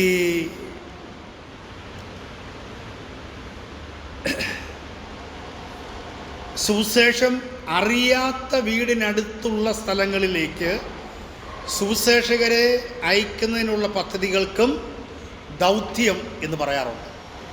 അതിനോട് ചേർന്ന് വെക്കുന്ന കാര്യമാണ് ഈ വാക്ക് ഉപയോഗിക്കുക. എന്ന് വെച്ചാൽ സുവിശേഷം അറിയാത്ത വീടിനടുത്തുള്ള സ്ഥലത്തേക്ക് സുവിശേഷകന്മാരെ അയക്കുന്ന പദ്ധതികൾക്കും ദൗത്യം എന്ന് പറയാറുണ്ട്. ഉദാഹരണത്തിന് നമ്മളിങ്ങനെ പറയാറുണ്ട് നഗര ദൗത്യീകരണം എന്നിങ്ങനെ പറയാറുണ്ട്. ദൗത്യീകരണം, നഗര ദൗത്യം, സിറ്റി മിഷൻ, എന്ന് വെച്ച് കഴിഞ്ഞാൽ സിറ്റികളിൽ പ്രവർത്തിക്കുന്ന, എനിക്കറിയാം ബാംഗ്ലൂർ സിറ്റിയിൽ പ്രവർത്തിക്കുന്ന ചില സഹോദരന്മാരുണ്ട്. അത് അങ്ങനെ പറയുമ്പോൾ പ്രത്യേക സിറ്റികളിൽ അവർ ആ സിറ്റി പ്രവർത്തനങ്ങളിൽ മാത്രമാണ് അവർ ചെയ്യുന്നത്, സിറ്റികളിൽ മാത്രമാണ്. സ്ലമ്മുകളിൽ പ്രവർത്തിക്കുന്ന സഹോദരന്മാരെ എനിക്കറിയാം. ഞാൻ ബാംഗ്ലൂരിൽ നേരത്തെ വർഷങ്ങൾക്ക് മുമ്പ് അവിടെ ആയിരുന്നപ്പോൾ ഞാൻ അവിടെ 49 സ്ലമ്മുണ്ട്. അന്ന് ഞാൻ 96 മുതൽ 2010 വരെ ബാംഗ്ലൂർ നേരത്തെ ഉണ്ടായിരുന്നു, പഠനത്തോടുള്ള ബന്ധത്തിലും പ്രവർത്തനമായിട്ടും. അപ്പോൾ അന്ന് ഞാൻ ഈ സ്ലമ്മുകൾ വിസിറ്റ് ചെയ്യുന്ന, അവിടെ പ്രവർത്തിക്കുവാനായിട്ട് പല സഹോദരന്മാർ ചെയ്തു. 49 അന്നുണ്ടായിരുന്നു. ഇന്ന് പല സ്ലമ്മുകൾ ഇടിച്ചു കളഞ്ഞിട്ട് അവർ പ്രത്യേകിച്ച് ബിൽഡിങ്ങൊക്കെ കെട്ടിക്കൊടുത്തിട്ടുണ്ട് പലയിടത്തും. എന്നാൽ ഇപ്പോഴും ഉണ്ട് ചില സ്ലമ്മുകൾ. ഞാൻ കുറച്ചാൾ മുമ്പ് 3-4 സ്ലമ്മിൽ പോയി, അവിടെയൊക്കെ വിസിറ്റ് ചെയ്യാനായിട്ട് പോയി. അപ്പോൾ അവരെ നമ്മൾ പ്രത്യേകിച്ച് സ്ലമ്മ്, മിഷൻ ഇൻ സ്ലം നമ്മൾ പറയാറുണ്ട്, മിഷണറീസ് ഇൻ ദ സ്ലം. അവർ അതിൽ ഫോക്കസ്ഡാണ്. സിറ്റി ഫോക്കസ് ചെയ്യുന്ന മിഷന്മാരുണ്ട്, അതിനെ സിറ്റി മിഷൻ എന്ന് വിളിക്കാറുണ്ട്. സ്ലമ്മിൽ ഫോക്കസ് ചെയ്യുന്ന ആളുകളുണ്ട്, അവരെ അങ്ങനെ വിളിക്കാറുണ്ട്. സ്ലമ്മിൽ പോയ എൻ്റെ ഒരു അനുഭവം പറയാം. ഇപ്പോഴല്ല, നേരത്തെ പോയ ഒരു അനുഭവം പറയാം. ഇത് അനുഭവത്തോടെ പറയുന്നത് ഈ വിഷയമായിട്ട് ബന്ധപ്പെട്ടതായതുകൊണ്ടാണ്, ഈ സബ്ജക്റ്റുമായിട്ട് ബന്ധപ്പെട്ടതായതുകൊണ്ടാണ് ഇതിവിടെ പറഞ്ഞു വരുന്നത്. കാരണം ഈ സബ്ജക്റ്റ് തന്നെ മിഷനുമായി ബന്ധപ്പെട്ട സബ്ജക്റ്റ് ആയതുകൊണ്ടാണ്. ഞങ്ങൾ സ്ഥിരമായിട്ട് ബൈബിൾ സ്കൂളിൽ പഠിക്കുന്ന സമയത്ത് ഒരു മിഷൻ ഒരു സ്ലമ്മിൽ വിസിറ്റ് ചെയ്യാറുണ്ട്. ഇന്നൊക്കെ ഈ 96-97 കാലഘട്ടത്തിലൊക്കെ ഇവർക്കൊരു ചെറിയ റൂമാണുള്ളത്. ആ റൂമിലാണ് ഒരു 10 പേരുള്ളത്. അവർ 1, 2, 3 എന്തൊക്കെ ചെയ്യാമോ അതെല്ലാം മുമ്പിലാണ് ചെയ്യുന്നത്. നമ്മൾ ഈ കയറുന്നിടത്താണ് അപ്പിട്ട് വെച്ചിരിക്കുന്നത്, മൂത്രം ഒഴിച്ച് വെച്ചിരിക്കുന്നതെല്ലാം അവിടെയാണ്. വലിയവരൊന്നും ചെറുതൊന്നുമില്ല. ഇങ്ങനെയുള്ള സ്ഥലങ്ങളിലാണ് നമ്മൾ പോകുന്നത്. ഈ പോയി അകത്തിരുന്ന് ഇവരെയൊക്കെ വിളിച്ചു കൂട്ടി തമിഴിലോ കന്നഡയിലോ ഒക്കെ പാട്ടൊക്കെ പാടി അതിലൊക്കെ പറഞ്ഞു കഴിഞ്ഞാൽ അവസാനം നമുക്കൊരു സ്നേഹസൽക്കാരമുണ്ട്. അതെന്ന് പറഞ്ഞു കഴിഞ്ഞാൽ അവർ കൊണ്ടുവരുന്നത് ചായയാണ്, ചിലപ്പം മുട്ടയായിരിക്കും, അല്ലെങ്കിൽ എന്തെങ്കിലുമൊക്കെ ആയിരിക്കും. പക്ഷേ ഇതിൻ്റെ നടുക്കിരുന്ന് നമ്മളിത് കഴിക്കേണ്ടതായിട്ട് വന്നിട്ടുണ്ട്. അതവിടെ ഇരിക്കട്ടെ. ഒരു അനുഭവം എന്ന് പറഞ്ഞു കഴിഞ്ഞാൽ, ഒരു പ്രാവശ്യം ഞങ്ങൾ ചെന്ന സമയത്ത് അവിടുത്തെ അമ്മച്ചി, പ്രായമുള്ളൊരു അമ്മച്ചി മുട്ട പുഴുങ്ങി അത് കൊണ്ടുവന്ന് ഞങ്ങളുടെ കയ്യിൽ തന്നു. ആ മുട്ട പുഴുങ്ങി കൊണ്ട് തന്നെന്ന് പറയുമ്പോൾ അറിയാതെ തുലിയെല്ലാം ഇളക്കി കഴിഞ്ഞ് കഴിയുമ്പോഴത്തേനും അമ്മച്ചിയുടെ കയ്യിലുള്ള എല്ലാ സംഭവങ്ങളും അതിനകത്തുണ്ട്. തൊട്ട് മുമ്പിൽ അവിടെ ഒരു കുഞ്ഞിരുന്ന് അപ്പിയിട്ടുകൊണ്ടിരിക്കുക. കുറച്ച് നേരം കഴിഞ്ഞ് ഞങ്ങളത് ആ കുഞ്ഞെഴുന്നേറ്റ് പോകണമെന്ന് വിചാരിച്ച് കുറച്ച് നേരം ഇരുന്നിട്ട് കുഞ്ഞവിടെ തന്നെ ഇരിക്കുകയാണ്. അവർ ഓടിക്കുന്നതുമില്ല. ഞങ്ങൾ പിന്നെ അത് കഴിക്കേണ്ടതായിട്ട് പോകും, സ്തോത്രം ചെയ്ത് കഴിക്കേണ്ടതായിട്ട് പോകും. അപ്പോൾ അതൊക്കെ ഒരു അനുഭവങ്ങളാണ്. കാരണം വേറെ അസുഖങ്ങളൊന്നും ഉണ്ടാവരുതെന്ന് കൊണ്ട് പ്രാർത്ഥിച്ച് കർത്താവെ സ്തോത്രം ചെയ്ത് കഴിച്ചു. ഞാൻ പറയുന്നത് അങ്ങനെയൊക്കെയുള്ള അനുഭവങ്ങൾ നമുക്ക് അങ്ങനെയുള്ള സ്ഥലങ്ങളിലൊക്കെ പോകുമ്പോൾ കിട്ടാനായിട്ട് സാധിക്കും. അപ്പോൾ ഞാനത് പറഞ്ഞത് ഇങ്ങനെയുള്ള മിഷൻസ് ഉണ്ടെന്നുള്ളതാണ്. അങ്ങനെ പ്രവർത്തിക്കുന്നവരുണ്ട്. ഈ ബാംഗ്ലൂരിൽ തന്നെ നമുക്കറിയാം, ഞാൻ ഹൈദരാബാദിൽ എന്ന് പറയുമ്പോൾ വിശാഖപട്ടണത്തിൽ നമുക്കൊരു സ്ഥലം പ്രവർത്തിക്കുന്ന, അവിടെ 4000 ആളുകൾ തിങ്ങി താമസിക്കുന്ന നേരത്തെ സ്ലമ്മായിരുന്നു. ആ സ്ലമ്മിൽ ഇപ്പോൾ അവർ വീടുകൾ ഉണ്ടാക്കി കൊടുത്തു. അവിടെ വ്യഭിചാരം ചെയ്യുന്ന റെഡ് അങ്ങനെയുള്ള ആളുകൾ താമസിക്കുന്ന ഇടയ്ക്ക് പോയി പ്രവർത്തിക്കുന്ന ഒരു സഹോദരൻ എനിക്കറിയാം. അപ്പോൾ അവിടെ അവർ അത് കേട്ട് സുവിശേഷം അറിഞ്ഞ് മുന്നോട്ട് വരുന്ന അവിടെ പ്രവർത്തനമുണ്ട്. ഞാനവിടെ സത്യം പറഞ്ഞാൽ 3 ദിവസം ഞാനവിടെ ഉണ്ടായിരുന്നു, ആ പ്രദേശത്തുണ്ടായിരുന്നു. എനിക്കവിടെ ബൈബിൾ ക്ലാസ് എടുക്കാനൊക്കെയുള്ള അവസരം കിട്ടി. അപ്പം എന്നോട് പറയുകയാണ്, ഈ സഹോദരി ഇങ്ങനായിരുന്നു, ഇതായിരുന്നു. പക്ഷെ അവരെല്ലാം ഇപ്പോൾ വന്ന് കർത്താവിനെ അറിഞ്ഞ് രക്ഷിക്കപ്പെട്ട് നല്ല ആത്മീയമായ അന്തരീക്ഷത്തിൽ മുന്നോട്ട് പോകുന്നു. ഞാൻ പറഞ്ഞ കാര്യം, അങ്ങനെ ഈ ഓരോരോ ഇടങ്ങളിൽ പ്രവർത്തിക്കുന്നതുമായി ബന്ധപ്പെട്ടുള്ള പേരുകളോടുകൂടെ മിഷൻ പ്രവർത്തനം ഉണ്ടെന്നുള്ളതാണ് ഞാൻ പറഞ്ഞു വരുന്നത്. അങ്ങനെയുള്ള പ്രവർത്തനങ്ങൾ നമുക്ക് കാണുവാനായിട്ട് സാധിക്കുന്നുണ്ട്. അതിനെ ഹോം മിഷൻ, അതുപോലെ വിദേശ ദൗത്യം, ബീച്ച് മിഷൻ, ബീച്ചിൽ പ്രവർത്തിക്കുന്നവരുണ്ട്, ബീച്ചിൽ മാത്രം. എനിക്കറിയാം, മേഘാലയയിൽ ഞാൻ പോയപ്പോൾ അവിടെയുള്ളൊരു സഹോദരൻ, മുമ്പ് പറഞ്ഞ തോംസൺ സഹോദരൻ, പുള്ളിക്കാരൻ്റെ പ്രവർത്തനം എന്ന് പറഞ്ഞു കഴിഞ്ഞാൽ 2 പ്രവർത്തനങ്ങളാണ്. ഒന്ന്, മേഘാലയ നല്ല രസമാണ്, കാണാനുള്ള നല്ല സ്ഥലമാണ്. അവിടെ പലയിടത്തും ഈ ചിൽഡ്രൻസ് പാർക്കുകളുണ്ട്. പുള്ളിയുടെ പ്രവർത്തനം എന്ന് പറഞ്ഞാൽ, പുള്ളി ചിൽഡ്രൻസ് പാർക്കിൽ പോയിരിക്കും, രാവിലെ പോവും, ട്രാക്റ്റും കാര്യങ്ങളുമായിട്ട് പോവും. താൻ എങ്ങനെ അയൽവക്കടൊക്കെ നടക്കും.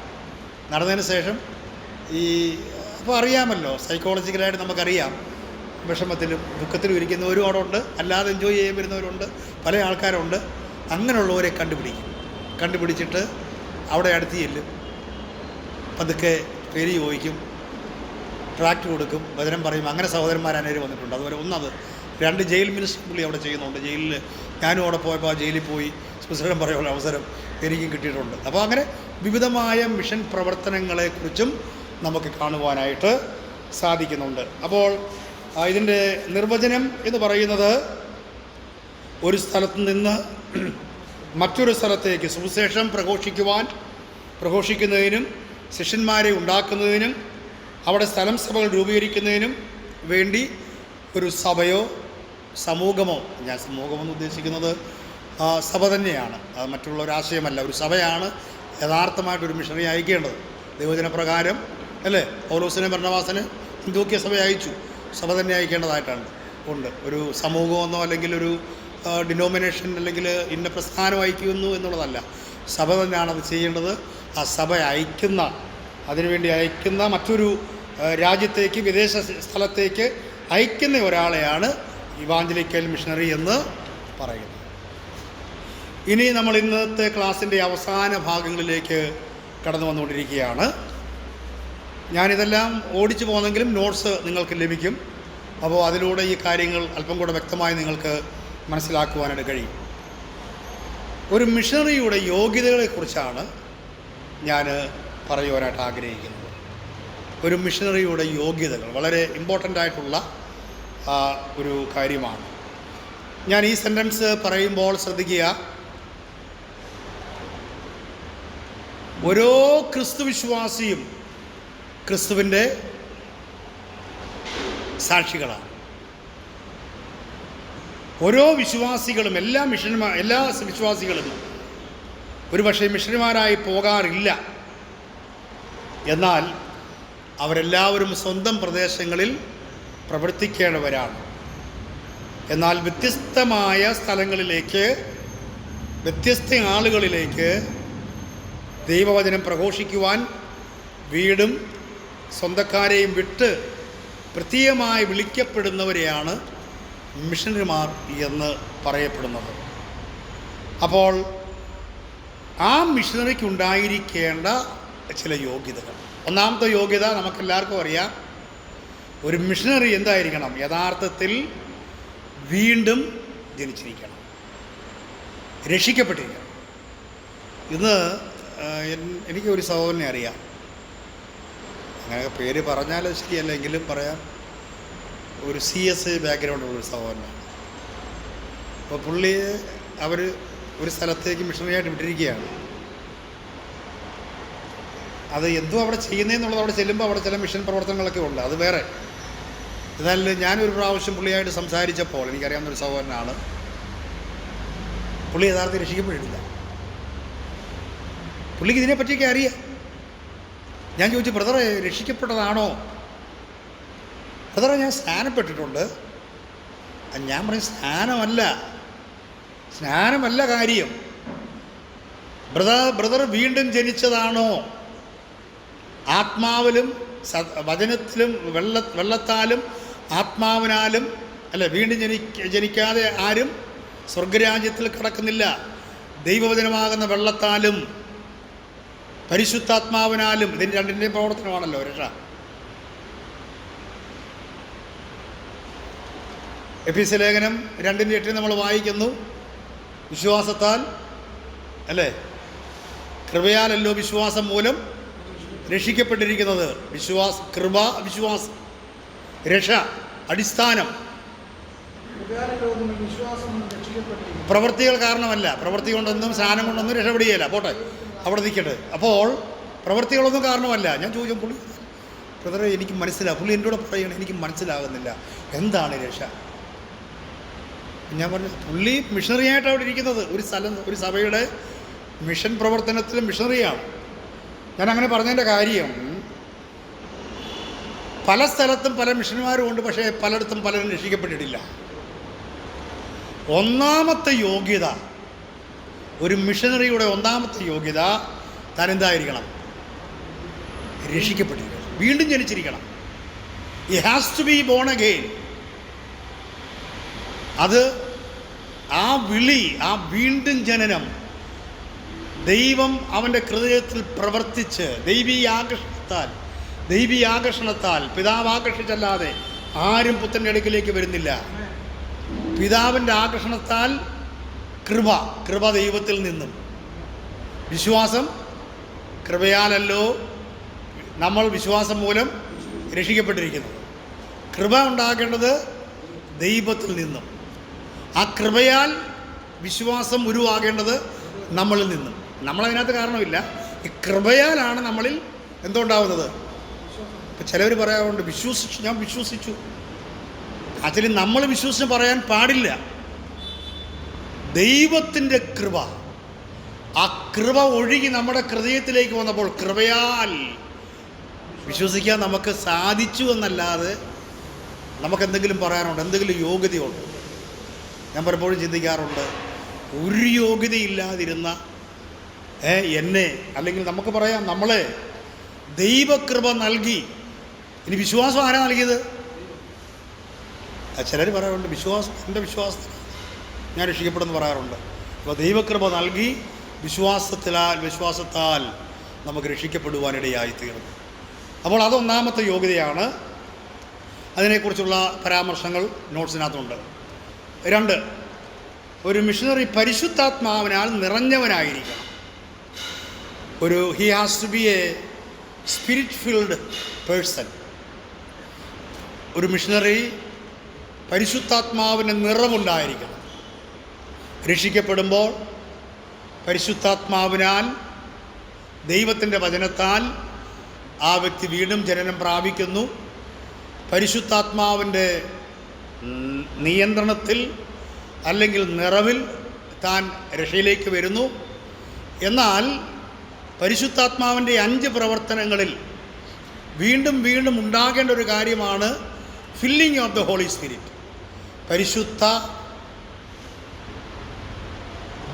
ഫില്ലിംഗ്, നിറവ്, പരിശുദ്ധാത്മ നിറവ്, പരിശുദ്ധാത്മ സ്നാനം, പരിശുദ്ധാത്മ അഭിഷേകം, പരിശുദ്ധാത്മ ആചാരം, പരിശുദ്ധാത്മ മുദ്ര എന്ന് പറയുന്ന 4, പരിശുദ്ധാത്മ നിറവ്.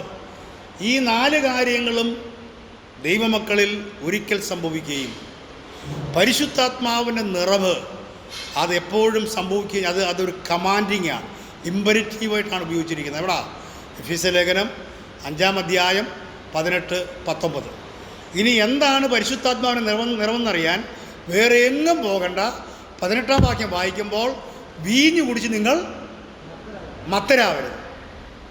അതിനാൽ ദുർനടപ്പ്, വീഞ്ഞു കുടിച്ചാൽ ആരാ നമ്മളെ നിയന്ത്രിക്കുന്നത്? വീഞ്ഞ് നിയന്ത്രിക്കും. എൻ്റെ ഫാദർ ഇപ്പോൾ ഇല്ല, മരിച്ചുപോയി. രക്ഷിക്കപ്പെട്ടതിന് ശേഷമാണ്, കർത്താവിലേക്ക് വന്നതിന് ശേഷമാണ് മരിച്ചത്. എന്നാൽ അതിനു മുമ്പ് മഹാകുടിയനായിരുന്നു. തോട്ടത്തിൽ ജോലി ഉണ്ടായിരുന്നു. ഇവിടെ ETCയിൽ നന്നായിട്ട് കുടിക്കും. ഞങ്ങളന്ന് മർത്തോമയിലാണ്. അങ്ങനെയുള്ളൊരു വ്യക്തിയായിരുന്നു. പുള്ളി രാത്രി കുടിച്ചിട്ട് വന്ന് പ്രശ്നങ്ങളൊക്കെ ആക്കും. പിറ്റേ ദിവസം രാവിലെ ചോദിക്കുമ്പം പറയും, ഞാനൊന്നും അറിഞ്ഞില്ല. തലേ ദിവസം ആരാ നിയന്ത്രിച്ചത്?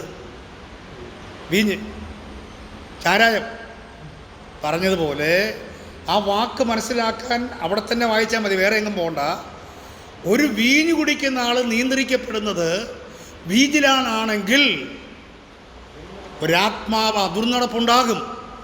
ഒരാത്മാവ് നിറഞ്ഞവരായി എന്നർത്ഥ പദപ്രയോഗം പറയുമ്പോൾ അതിൻ്റെ ആശയം അവിടെ തന്നെ ഉണ്ട്. ഒരാത്മാവിനാലുള്ള നിയന്ത്രണം, controlling of the Holy Spirit. The meaning of the filling of the Holy Spirit is controlling by the Holy Spirit. അതാണ് പരിശുദ്ധാത്മാവിൻ്റെ നിയന്ത്രണം. പരിശുദ്ധാത്മാവിൻ്റെ നിയന്ത്രണമില്ലാതെ പ്രവർത്തനങ്ങളിൽ പോയാൽ പല പ്രശ്നങ്ങളിനകത്തും ചെന്ന് ഇടപെടുവാനിടയായിരിക്കും. ഒരു നിയന്ത്രണം, നമ്മളെ നിയന്ത്രിക്കുന്നത് ആരായിരിക്കണം? പരിശുദ്ധാത്മായിരിക്കണം. ചില സ്ഥലങ്ങളിൽ എന്ത് പറയണം, എങ്ങനെ പറയണം. നമുക്ക് ചില സ്ഥലത്തൊക്കെ ചെല്ലുമ്പം, ഞാൻ കഴിഞ്ഞ പ്രാവശ്യം 3 പേരാണ് എൻ്റെ മുമ്പിൽ ഭൂതബാധിതരായിട്ട് വെട്ടി വീഴുക. ഈ വില്ലേജുകളിലൊക്കെ പോകുമ്പോൾ വളരെ സൂക്ഷിക്കണം. ഇവിടുത്തെ കണക്കൊന്നുമല്ല. ഭൂതം കയറി ഒന്ന് വീഴിയ വിശ്വാസികളൊന്നുമല്ല, വിശ്വാസികൾക്ക് ബോധമില്ല, താനും അവിശ്വാസികളാണ് കേട്ടോ. ആദ്യമായിട്ട് കേൾക്കുന്നവരൊക്കെയാണ്. നമുക്ക് ഒരു പക്ഷേ ചിലപ്പം നമ്മൾ ചിലപ്പം പെട്ടെന്ന് എന്ത് ചെയ്യാൻ പറ്റും? നമുക്കിതേ ഉള്ളൂ. നമുക്ക് അടിക്കാനും പിടിക്കാനും ഒന്നും പോകേണ്ട ആവശ്യമില്ല. യേശുവിൻ്റെ നാമത്തിൽ, യേശു ക്രിസ്തുവിൻ്റെ നാമത്തിൽ നമ്മൾ പ്രാർത്ഥിക്കുന്നു. കർത്താവേ, ഈ ബുദ്ധിമുട്ട് മാറ്റി രക്ഷ, പരിശുദ്ധാത്മാവ് കർത്താവ് പ്രവർത്തിക്കണമെന്ന് പ്രാർത്ഥിക്കുന്നു.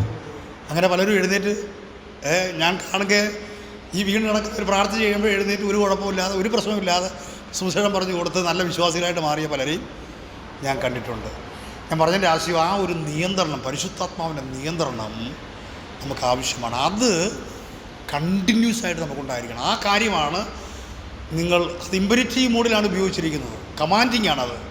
പരിശുദ്ധാത്മാവിൻ്റെ നിറവെന്ന് പറയുന്നത് നമുക്കൊരോ ദിവസം ഉണ്ടാകണം. ചില സമയങ്ങളിൽ നമുക്ക് ആ നിറവ് ഇല്ലാതെ വരുന്നതായിട്ട് വരും. അതാണ് രക്ഷയുടെ സന്തോഷം.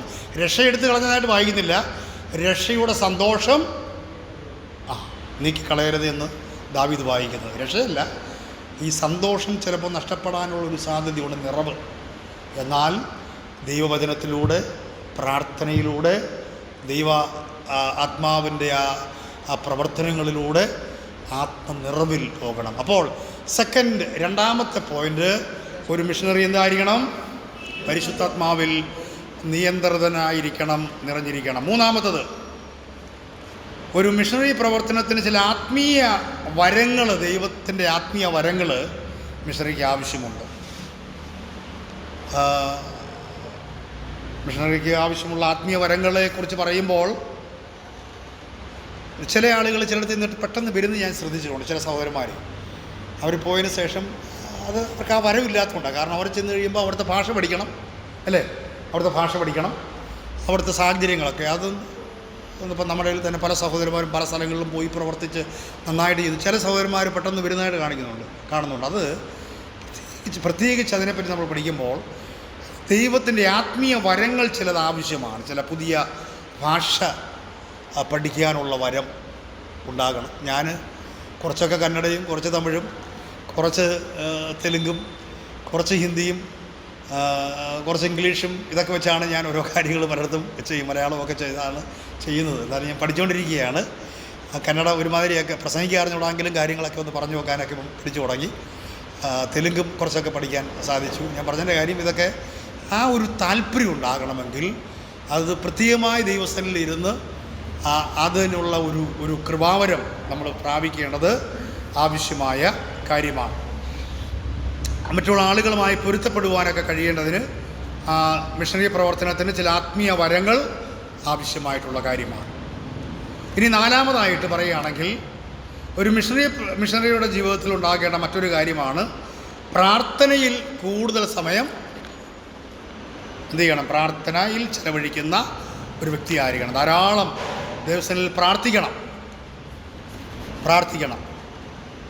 അതിനെപ്പറ്റി കൂടുതൽ പറയുന്നില്ല, നമുക്കെല്ലാവർക്കും അറിയാം. അത് നമ്മുടെ ആത്മീയ ജീവിതത്തിൻ്റെയും ഇതെല്ലാം പറഞ്ഞു വരുന്നില്ല, നമ്മുടെ ആത്മീയ ജീവിതവുമായിട്ട് ബന്ധപ്പെട്ട കാര്യങ്ങൾ തന്നെയാണ്. അത് വളരെ ആവശ്യമാണ്. ഇനി അഞ്ചാമത്തെ കാര്യം വളരെ പ്രധാനപ്പെട്ടതാണ്. ഒരു സെർവൻ്റ് ലീഡർഷിപ്പ്. ലീഡറും ആയിരിക്കണം, അതേ സമയത്ത് തന്നെ സെർവൻറ്റും ആയിരിക്കണം. ഒരു സേവകനും ആയിരിക്കണം, ഒരു അടിമയായിരിക്കണം. പാസ്റ്റർ വന്നു അല്ലെങ്കിൽ സുസേഷവും വന്നു ഈ കാര്യം ചെയ്യുന്നു എന്നുള്ളതല്ല. ആ വ്യക്തിയെ കാണുമ്പോൾ താൻ ഒരു സേവകനായി എന്ത് കാര്യവും ചെയ്യാനായി. വെള്ളം ഇഞ്ഞെടുത്തോണ്ട് വാ, എൻ്റെ ബാഗ് ഓടി വരുമ്പോൾ ചിലവരൊക്കെ ഒന്ന് ബാഗ് പിടിക്കും. അപ്പം ഞാൻ കിട്ടുമ്പോൾ എൻ്റെ പൊന്നു സഹോദര ബാഗ് ഞാൻ എൻ്റെ ബാഗ് പിടിച്ചോളാം. ഇനി വെയ്യാതെ കാണാൻ വരുവാണെങ്കിൽ നിങ്ങൾ പിടിച്ചാൽ മതി. ഞാൻ പൊതുവെ പറയാറുണ്ട്, നമ്മൾ ഈ വില്ലേജിൽ ചെയ്യുമ്പോൾ ചെല്ലുമ്പോൾ വലിയ റെസ്പെക്റ്റാണ് അവർ നമ്മൾ ചെല്ലുമ്പോഴേ. അപ്പോൾ ഞാൻ പൊതുവേ പറയാറുണ്ട് സഹോദര എൻ്റെ ബാഗ് ഞാൻ പിടിച്ചോളാം, എനിക്കിനി വെയ്യാതെ കാണാൻ വരുവാണെങ്കിൽ നിങ്ങൾ പിടിച്ചാൽ മതി. ഇപ്പം ചില ആളുകൾ അങ്ങനെ ഈ servant leadership that is one of the very important thing that we need to have in our lives. നമ്മുടെ ജീവിതത്തിൽ സെർവൻ്റ്ഹുഡ്, ഒരു സേവ ചെയ്യാൻ, ഏത് കാര്യം ചെയ്യാൻ ഞാൻ സന്തോഷിക്കുന്നു. നമ്മുടെ ഈ ഭവി സ്കൂളിൻ്റെ പ്രവർത്തനങ്ങളിലൊക്കെ ഞങ്ങളൊക്കെ നിങ്ങൾ വരുന്നതിന് മുമ്പ് ഈ ഇതൊക്കെ പൊക്കിയെടുത്ത് ഞങ്ങളുടെ തലയിലൊക്കെ വെച്ച് ആ സാധനം താഴെ കൊണ്ടുവരുന്നതും മുകളിൽ കൊണ്ടുവെക്കുന്നതൊക്കെ. നമ്മൾ ഈ പ്രിൻസിപ്പളൊന്നും രജിസ്ട്രാർ എന്നൊക്കെ പറഞ്ഞ് ഞങ്ങൾ ഇരിക്കുന്നെങ്കിലും ഇപ്പം നമുക്കിപ്പോൾ ഈ പൊസിഷനൊന്നും വലിയ കാര്യമൊന്നുമില്ല. ഇത്രയും നമ്മുടെ ആഗ്രഹമുള്ളൂ, ഇവിടെ വരുന്ന ആളുകൾ ദൈവവചനം പഠിക്കണം. അതിനുവേണ്ടി ഇത് മടക്കാനാണെങ്കിലും എടുത്തു വെക്കാനാണെങ്കിലും കൊണ്ടുവെക്കാനാണെങ്കിലും ഇതെല്ലാം നമ്മളൊക്കെ തന്നെ ചെയ്യുന്നു. ഇതെല്ലാം കെട്ടാനാണെങ്കിലും എന്ത് പോസ്റ്റോ കാര്യങ്ങൾ പറയാനാണെങ്കിലും ഇതെല്ലാം എന്താ കാര്യം? നമ്മൾ ചെയ്യേണ്ട കാര്യത്രയേ ഉള്ളൂ. അത് നമ്മൾ ചെയ്യുന്നു എന്നല്ല പറഞ്ഞു വരുന്നത്. ഒരു മിഷണറി ആണെങ്കിൽ, if it is not only a missionary, if you are a servant of the Lord, ഒരു ദൈവദാസനാണെങ്കിൽ പോലും നമുക്കൊരു സെർവൻ്റ് മെൻറ്റാലിറ്റി ഉണ്ടാകണം. അത് വളരെ ഇമ്പോർട്ടൻ്റാണ്. അത് ഇല്ലാതിരിക്കുന്ന ഒരു കാലഘട്ടമാണ് എന്നതുകൊണ്ടാണ് ഞാനത് എംഫസൈസ് ചെയ്ത് പറഞ്ഞിരിക്കുന്നത്. അതുപോലെ ചില ശാരീരിക യോഗ്യതകൾ വേണം. പെട്ടെന്ന് പറയാം, നമ്മൾ മരുന്ന് കഴിക്കണം, ആഹാരമൊക്കെ കഴിക്കണം, ഒരു ശാരീരിക ബലമൊക്കെ നമുക്ക് ഉണ്ടാവണം എവിടെയെങ്കിലുമൊക്കെ പോകണമെങ്കിൽ, അല്ലേ? അത് വളരെ ആവശ്യമായിട്ടുള്ള കാര്യമാണ്. പണ്ടൊക്കെ പറയാറുണ്ട്, ഏറ്റവും കൊള്ളാത്ത ദൈവവേലയ്ക്ക് വേണ്ടി കൊടുക്കുമെന്നൊക്കെ പണ്ടൊക്കെ ഇങ്ങനെ പറയാറുണ്ട്. പക്ഷേ ഏറ്റവും നല്ലത് ഞാൻ കൊടുത്തുകൊണ്ടിരുന്നത് അച്ഛന്മാരായിട്ടും ഒക്കെ പണ്ടൊക്കെ ഉള്ള കാലങ്ങളിൽ ഏറ്റവും നല്ല ഒന്നാമത്തെ അല്ലെങ്കിൽ ഇങ്ങനെ പറയാം. അപ്പോൾ ഞാൻ പറഞ്ഞു വരുന്നത് ശാരീരികമായിട്ടുള്ള ചില യോഗ്യത, അത് നല്ല ആരോഗ്യം ഉണ്ടാവണം, ജോലി ചെയ്യാൻ, നടക്കാൻ, ഓടാൻ. ഞാൻ പറഞ്ഞില്ലേ 2 മണിക്കൂർ 3 മണിക്കൂർ 5 മണിക്കൂർ ഒക്കെ നടന്നിട്ടുണ്ട്. സാധനങ്ങളൊക്കെ കിട്ടി പോകുമ്പോൾ ഈ കമ്പിനകത്ത്, അതൊക്കെ പണ്ട് നമ്മൾ കണ്ടിട്ടേ ഉള്ളൂ, അതൊക്കെ ഞാൻ ചെയ്തിട്ടുണ്ട്. കമ്പിനകത്ത് കെട്ടി തോളയിൽ വെച്ചിട്ട് മുമ്പിലും പുറകിലും സാധനങ്ങൾ വെച്ചുകൊണ്ട് ഓരോ സ്ഥലങ്ങളിൽ പോയിട്ടുണ്ട്. തലയിൽ ബോക്സുമായിട്ട് ചില സ്ഥലങ്ങളിൽ മാറിയും തിരിഞ്ഞും എടുത്തുമൊക്കെ പല സ്ഥലങ്ങളിലും പല വില്ലേജുകളിലും ഒറീസയിലും ആന്ധ്രയിലും ഒക്കെ പോയിട്ടുണ്ട്. ഞാൻ പറഞ്ഞതിൻ്റെ കാര്യം ആരോഗ്യം വേണം. ദൈവം ആരോഗ്യം തരും, കർത്താവിന് സ്തോത്രം. അപ്പോൾ ആ നിലയിൽ അതൊരു ആരോഗ്യമായിട്ടുള്ള യോഗ്യത ഉണ്ടാകേണ്ടത്. വിദ്യാഭ്യാസമായിട്ട് ചില യോഗ്യതകൾ വേണേ. അതുകൊണ്ടാണ് നമ്മൾ ഈ ട്രെയിനിങ് ഇവിടെ ചെയ്യാനുള്ളൊരു കാരണം. ഒരു വിദ്യാഭ്യാസം വേണം, ചില അണ്ടർസ്റ്റാൻഡിങ്, ചില കാര്യങ്ങൾ. എന്തെങ്കിലും പ്രസംഗിക്കുക എന്നുള്ളതല്ല, ദൈവവചനം അതിൻ്റേതായ നിലയിൽ തന്നെ പഠിപ്പിക്കാനുള്ളൊരു കഴിവുണ്ടായിരിക്കണം. ദൈവവചനം ഒരു എഡ്യൂക്കേഷണൽ ക്വാളിഫിക്കേഷൻ ഈസ് നീഡഡ്, അത് ആവശ്യമാണ്. അതാണ് നമ്മൾ ദൈവവചനം പഠിക്കുന്നതിൻ്റെ ആവശ്യം. ഞാൻ പറഞ്ഞതുപോലെ നമുക്കൊക്കെ അങ്ങനെ പഠിക്കാൻ സാധിക്കുന്നുവെങ്കിൽ വളരെ നല്ല കാര്യമാണ്. അപ്പോൾ ഒരു എഡ്യൂക്കേഷണൽ ക്വാളിഫിക്കേഷൻ ഒരു മിഷണറിക്ക് ഉണ്ടാകണം. അത് മാത്രമല്ല, ഞാൻ പറഞ്ഞ അവസാനത്തിലേക്ക് വരികയാണ്. മറ്റൊരു പ്രധാനപ്പെട്ട കാര്യം, 2 കാര്യങ്ങളുണ്ട്. ഒന്ന്, നല്ല സ്വഭാവമായിരിക്കണേ, സ്വഭാവ സവിശേഷത. ഞാൻ പലപ്പോഴും ഓർക്കാറുള്ള കാര്യമുണ്ട്. ഷണ്ണൻ ഫിലിപ്പോസിനെ വിളിച്ച് രഥത്തിൽ കയറ്റിയിരുത്തിയല്ലേ? അവർ രഥത്തിലേക്ക് പുള്ളിയെ കയറ്റി ഇരുത്തിയപ്പോഴേ അത് കയറ്റി ഇരുത്താൻ കൊള്ളാവുന്നതുകൊണ്ടാണ് ഇരുത്തിയത്. ഇപ്പം ചിലരെ കയറ്റി ഇരുത്തി കഴിഞ്ഞാൽ എന്ത് ചെയ്യും? അങ്ങനെ എന്തെല്ലോ പ്രശ്നങ്ങളാണ്. അപ്പോൾ ഇതിൻ്റെ അടുത്തത് പറയുമ്പോൾ അതുമായിട്ട് ബന്ധപ്പെട്ട് വരും സ്വഭാവം. നല്ല സ്വഭാവം എന്ന് ഉദ്ദേശിക്കുന്നത് ആരോടും മിണ്ടാതെ ദീശയൊക്കെ പഠിച്ച് അല്ലെങ്കിൽ വെള്ളമെടുപ്പൊക്കെ ഇട്ട് ഇങ്ങനെ ഇരിക്കുക എന്നുള്ളതല്ല. നമ്മൾ പൊതുവെ ചിന്തിക്കുന്നു അവൻ നല്ല സ്വഭാവം എന്ന് പറഞ്ഞാൽ ആരോടും മിണ്ടത്തില്ല, അവൻ ഭക്തനാണെന്നുള്ള ഒരു രീതി. അതൊക്കെ ഉണ്ടായിക്കോട്ടെ. പക്ഷേ അതിനേക്കാളുപരിയായി ആ ഒരു വ്യക്തിയെ കാണുമ്പോൾ തന്നെ നമ്മൾ പറഞ്ഞാൽ ഇറ്റ്സ് ഗുഡ്. ഒരു നല്ല സ്വഭാവം അവൻ്റെ ജീവിതത്തിൽ, അവൻ്റെ വാക്കുകളിൽ സൂക്ഷിക്കേണ്ട കാര്യങ്ങളാണ്. നമ്മൾ പറയുന്ന വാക്കുകൾ, നമ്മളുടെ നിൽപ്പ്, നമ്മുടെ നോട്ടം, നമ്മുടെ ചിന്ത, നമ്മുടെ ജീവിത രീതി. അപ്പോൾ നല്ല സ്വഭാവം, he should have a good characteristics. ഇനി കുടുംബയോഗ്യത, കഴിവതും മിഷണറിമാർ കല്യാണം കഴിച്ച് മിഷൻ പ്രവർത്തനത്തിൽ പോകുന്നതാണ് നല്ലത്. അപ്പോൾ പൗലോസ് എങ്ങനെയാണെന്ന് ചോദിക്കും. പൗലോസിനുള്ള ദൈവകൃപ ആ നിലയിൽ മുന്നോട്ട് പോയി. ഒരു ദോഷം പോലും പൗലോസിൽ നിന്ന് നമുക്ക് കേൾക്കാനിടയായില്ല, അല്ലേ? അപ്പം ദൈവജന പ്രകാരം തീർച്ചയായിട്ടും കർത്താവിൻ്റെ വേല ചെയ്യുന്ന സഹോദരന്മാർ, മിഷൻ പ്രവർത്തനങ്ങൾ ചെയ്യുന്നവർ, അവർ വിവാഹം കഴിക്കണം, കുടുംബത്തെ പോറ്റാൻ കഴിവുള്ളവരായിരിക്കണം, കുടുംബത്തെ പോറ്റുകയും വേണം. സുവിശേഷ പ്രവർത്തനമെന്ന് മാത്രം പറഞ്ഞ് നടക്കാനും പാടില്ല. അത് പ്രധാനപ്പെട്ടതാണ്. അതേപോലെ തന്നെ ഒരു പരിപാലനോടെ വീട്ടിൽ ഭാര്യ, കുഞ്ഞുങ്ങൾ, അവരെ കൊണ്ടുപോകേണ്ട രീതികൾ, അപ്പോൾ അതെല്ലാം അതിനകത്ത് വരും. അത് കൂടുതൽ പറയേണ്ട ആവശ്യമൊന്നുമില്ല, നമുക്കറിയാം. അപ്പോൾ ഇത്യാദി കാര്യങ്ങളാണ് നമുക്ക് പ്രധാനമായിട്ടും യോഗ്യതകളായിട്ട് പറയുവാനായിട്ടുള്ളത്. ഞാൻ പറഞ്ഞു വന്ന ഒന്നും കൂടെ ഓടിച്ചെന്ന് പറയാം. യോഗ്യതകൾ: ഒന്നാമതായിട്ട് വീണ്ടും ജനിച്ചവനായിരിക്കണം, പരിശുദ്ധാത്മാവിൻ്റെ നിറവ് ഉണ്ടായിരിക്കണം, ആത്മീയ വരങ്ങൾ. ഞാൻ ആ ആത്മീയ വരമെന്ന് ഉദ്ദേശിക്കുന്നത് ഒരു സ്ഥലത്ത് ചെന്നാൽ ആ സ്ഥലവുമായി പൊരുത്തപ്പെടാൻ, അതുമായി ബന്ധപ്പെടാൻ, ആ ഭാഷ പഠിക്കാനൊക്കെയുള്ള ആ വിഷയമാണ്. അപ്പോൾ ആ ഒരു ഇതുണ്ടായിരിക്കണം. പ്രാർത്ഥനയിൽ കൂടുതൽ സമയം ചിലവഴിക്കണം. അതുപോലെ ഒരു സേവക മനോഭാവം, ഒരു ദാസ മനോഭാവം ഉണ്ടായിരിക്കണം. അതോടൊപ്പം തന്നെ ശാരീരികമായിട്ടുള്ള യോഗ്യതകൾ എന്നുദ്ദേശിക്കുന്നത് ശാരീരികമായി ഒരു നല്ല ശാരീരിക ആരോഗ്യം ഉണ്ടായിരിക്കണം. ഇല്ലാത്തവരെയും ദൈവം ഉപയോഗിക്കുന്നുണ്ടില്ല എന്നുള്ളതല്ല, എങ്കിൽ അത് നമ്മളത് കീപ്പപ്പ് ചെയ്യണം. നമ്മൾ വലിച്ചുവാരി കഴിക്കാതെ ആവശ്യമുള്ളത് കഴിക്കുക, ചെറിയ എക്സസൈസൊക്കെ ചെയ്യുക, പിന്നെ നമ്മളെ കൊണ്ട് ചെയ്യാൻ പറ്റുന്ന പോലെ ചില കാര്യങ്ങൾ, നമ്മുടെ ആരോഗ്യം, കർത്താവ് തന്ന ആരോഗ്യം, ശരീരം നിലനിർത്താനായിട്ടുള്ള കാര്യങ്ങൾ നമ്മൾ മുന്നോട്ട് പോകണം. അപ്പം അതിനൊരു ശാരീരിക യോഗ്യത ഉണ്ടായിരിക്കണം. വിദ്യാഭ്യാസ educational qualification is also very important, വളരെ പ്രധാനപ്പെട്ട കാര്യമാണ്. അതുപോലെ നല്ല സ്വഭാവം, ഗുഡ് ക്യാരക്ടർ ഉണ്ടായിരിക്കണം. കുടുംബയോഗ്യതകളിൽ കുടുംബയോഗ്യത അതൊരു പ്രധാനപ്പെട്ട യോഗ്യതയാണ്.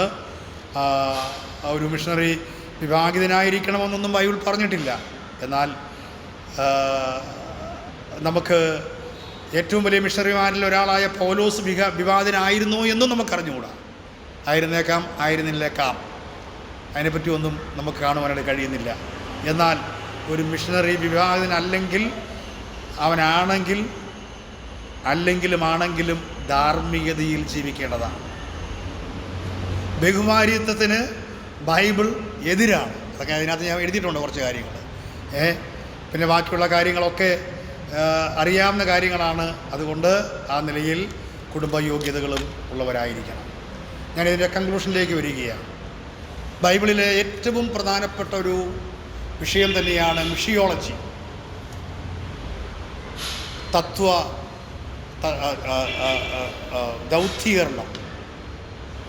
ദൗത്യീകരണം എന്ന് പറയുന്നത്, അല്ലെങ്കിൽ മിഷിയോളജി എന്ന് പറയുന്നത്, മിഷൻ എന്ന് പറയുന്നത്.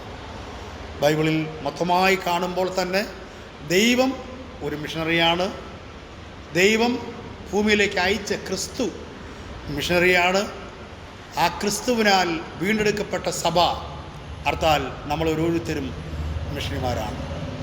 അതുകൊണ്ട് നമുക്ക് ദൈവം നൽകിയിരിക്കുന്ന കൃപാവരങ്ങൾ കർത്താവിൻ്റെ നാമത്തിന് വേണ്ടി ഉപയോഗിക്കുവാൻ കർത്താവ് നമ്മളെ സഹായിക്കട്ടെ.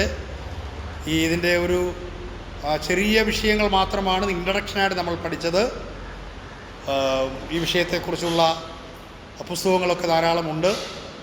പ്രധാനപ്പെട്ട മിഷന്മാരുടെ ജീവചരിത്രമൊക്കെ പല പുസ്തകങ്ങളായിട്ടുണ്ട്. അതുകൊണ്ട് നിങ്ങൾക്കൊരു അസൈൻമെൻറ്റ് കൂടെ പറഞ്ഞ് ഞാൻ അവസാനിപ്പിക്കുകയാണ്. നിങ്ങൾ ഒരു അസൈൻമെൻറ്റ് 5 പേജ് കവിയാതെ 5 പേജിനകത്തുള്ള ഒരു അസൈൻമെൻറ്റ് നിങ്ങൾ എഴുതേണ്ടത് ബൈബിളിൽ രേഖപ്പെടുത്തിയിരിക്കുന്നതോ ഒരു ഓപ്ഷണലാണ്. ഒരു ബൈബിളിൽ രേഖപ്പെടുത്തിയിരിക്കുന്ന ഒരു മിഷനെക്കുറിച്ച് നിങ്ങൾക്ക് എഴുതാം. അല്ല എങ്കിൽ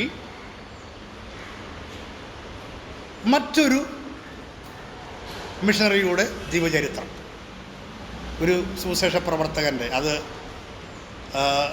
ഇന്ത്യക്കാരനാവാം, അനേകം പുസ്തകങ്ങളുണ്ട്, അല്ലെങ്കിൽ ഇന്ത്യക്ക് പുറത്തുള്ള മിഷണറിമാരാകാം. അപ്പോൾ ഇതിലേതെങ്കിലും ഒരു മിഷണറിയെക്കുറിച്ച്, ബൈബിളിനുള്ളിലുള്ള ഒരു മിഷണറിയെക്കുറിച്ചോ, പൗലോസിനെ കുറിച്ചാവാം, പത്രോസിനെക്കുറിച്ചാവാം, തോമസിനെ കുറിച്ചാവാം, ബൈബിളിനകത്ത് പറയപ്പെടുന്ന ഫിലിപ്പോസ്, ഏതെങ്കിലും ഒരു മിഷണറിയെക്കുറിച്ചോ, അല്ലെങ്കിൽ അതിന് പുറത്തുള്ള, ബൈബിളിന് പുറത്തുള്ള നമ്മളിന്ന് കാണുന്ന ഏതെങ്കിലും, അല്ലെങ്കിൽ നേരത്തെ ജീവിച്ചിരുന്ന ഏതെങ്കിലും ഒരു മിഷണറിയുടെ ജീവചരിത്രമോ 5 പേജിൽ കൂടേണ്ട ആവശ്യമില്ല, കുറയാൻ പാടില്ല, 5 പേജെങ്കിലും കാണണം ഉള്ള ഒരു അസൈൻമെൻറ്റ്. ചെറിയ അസൈൻമെൻറ്റാണ്, 5 പേജേ ഉള്ളൂ. അത് നിങ്ങൾ എഴുതി ഈ മാസത്തിനുള്ളിൽ തന്നെ നമ്മുടെ ഓഫീസിൽ അതെത്തിക്കണം എന്ന് ഓർപ്പിക്കുകയാണ്.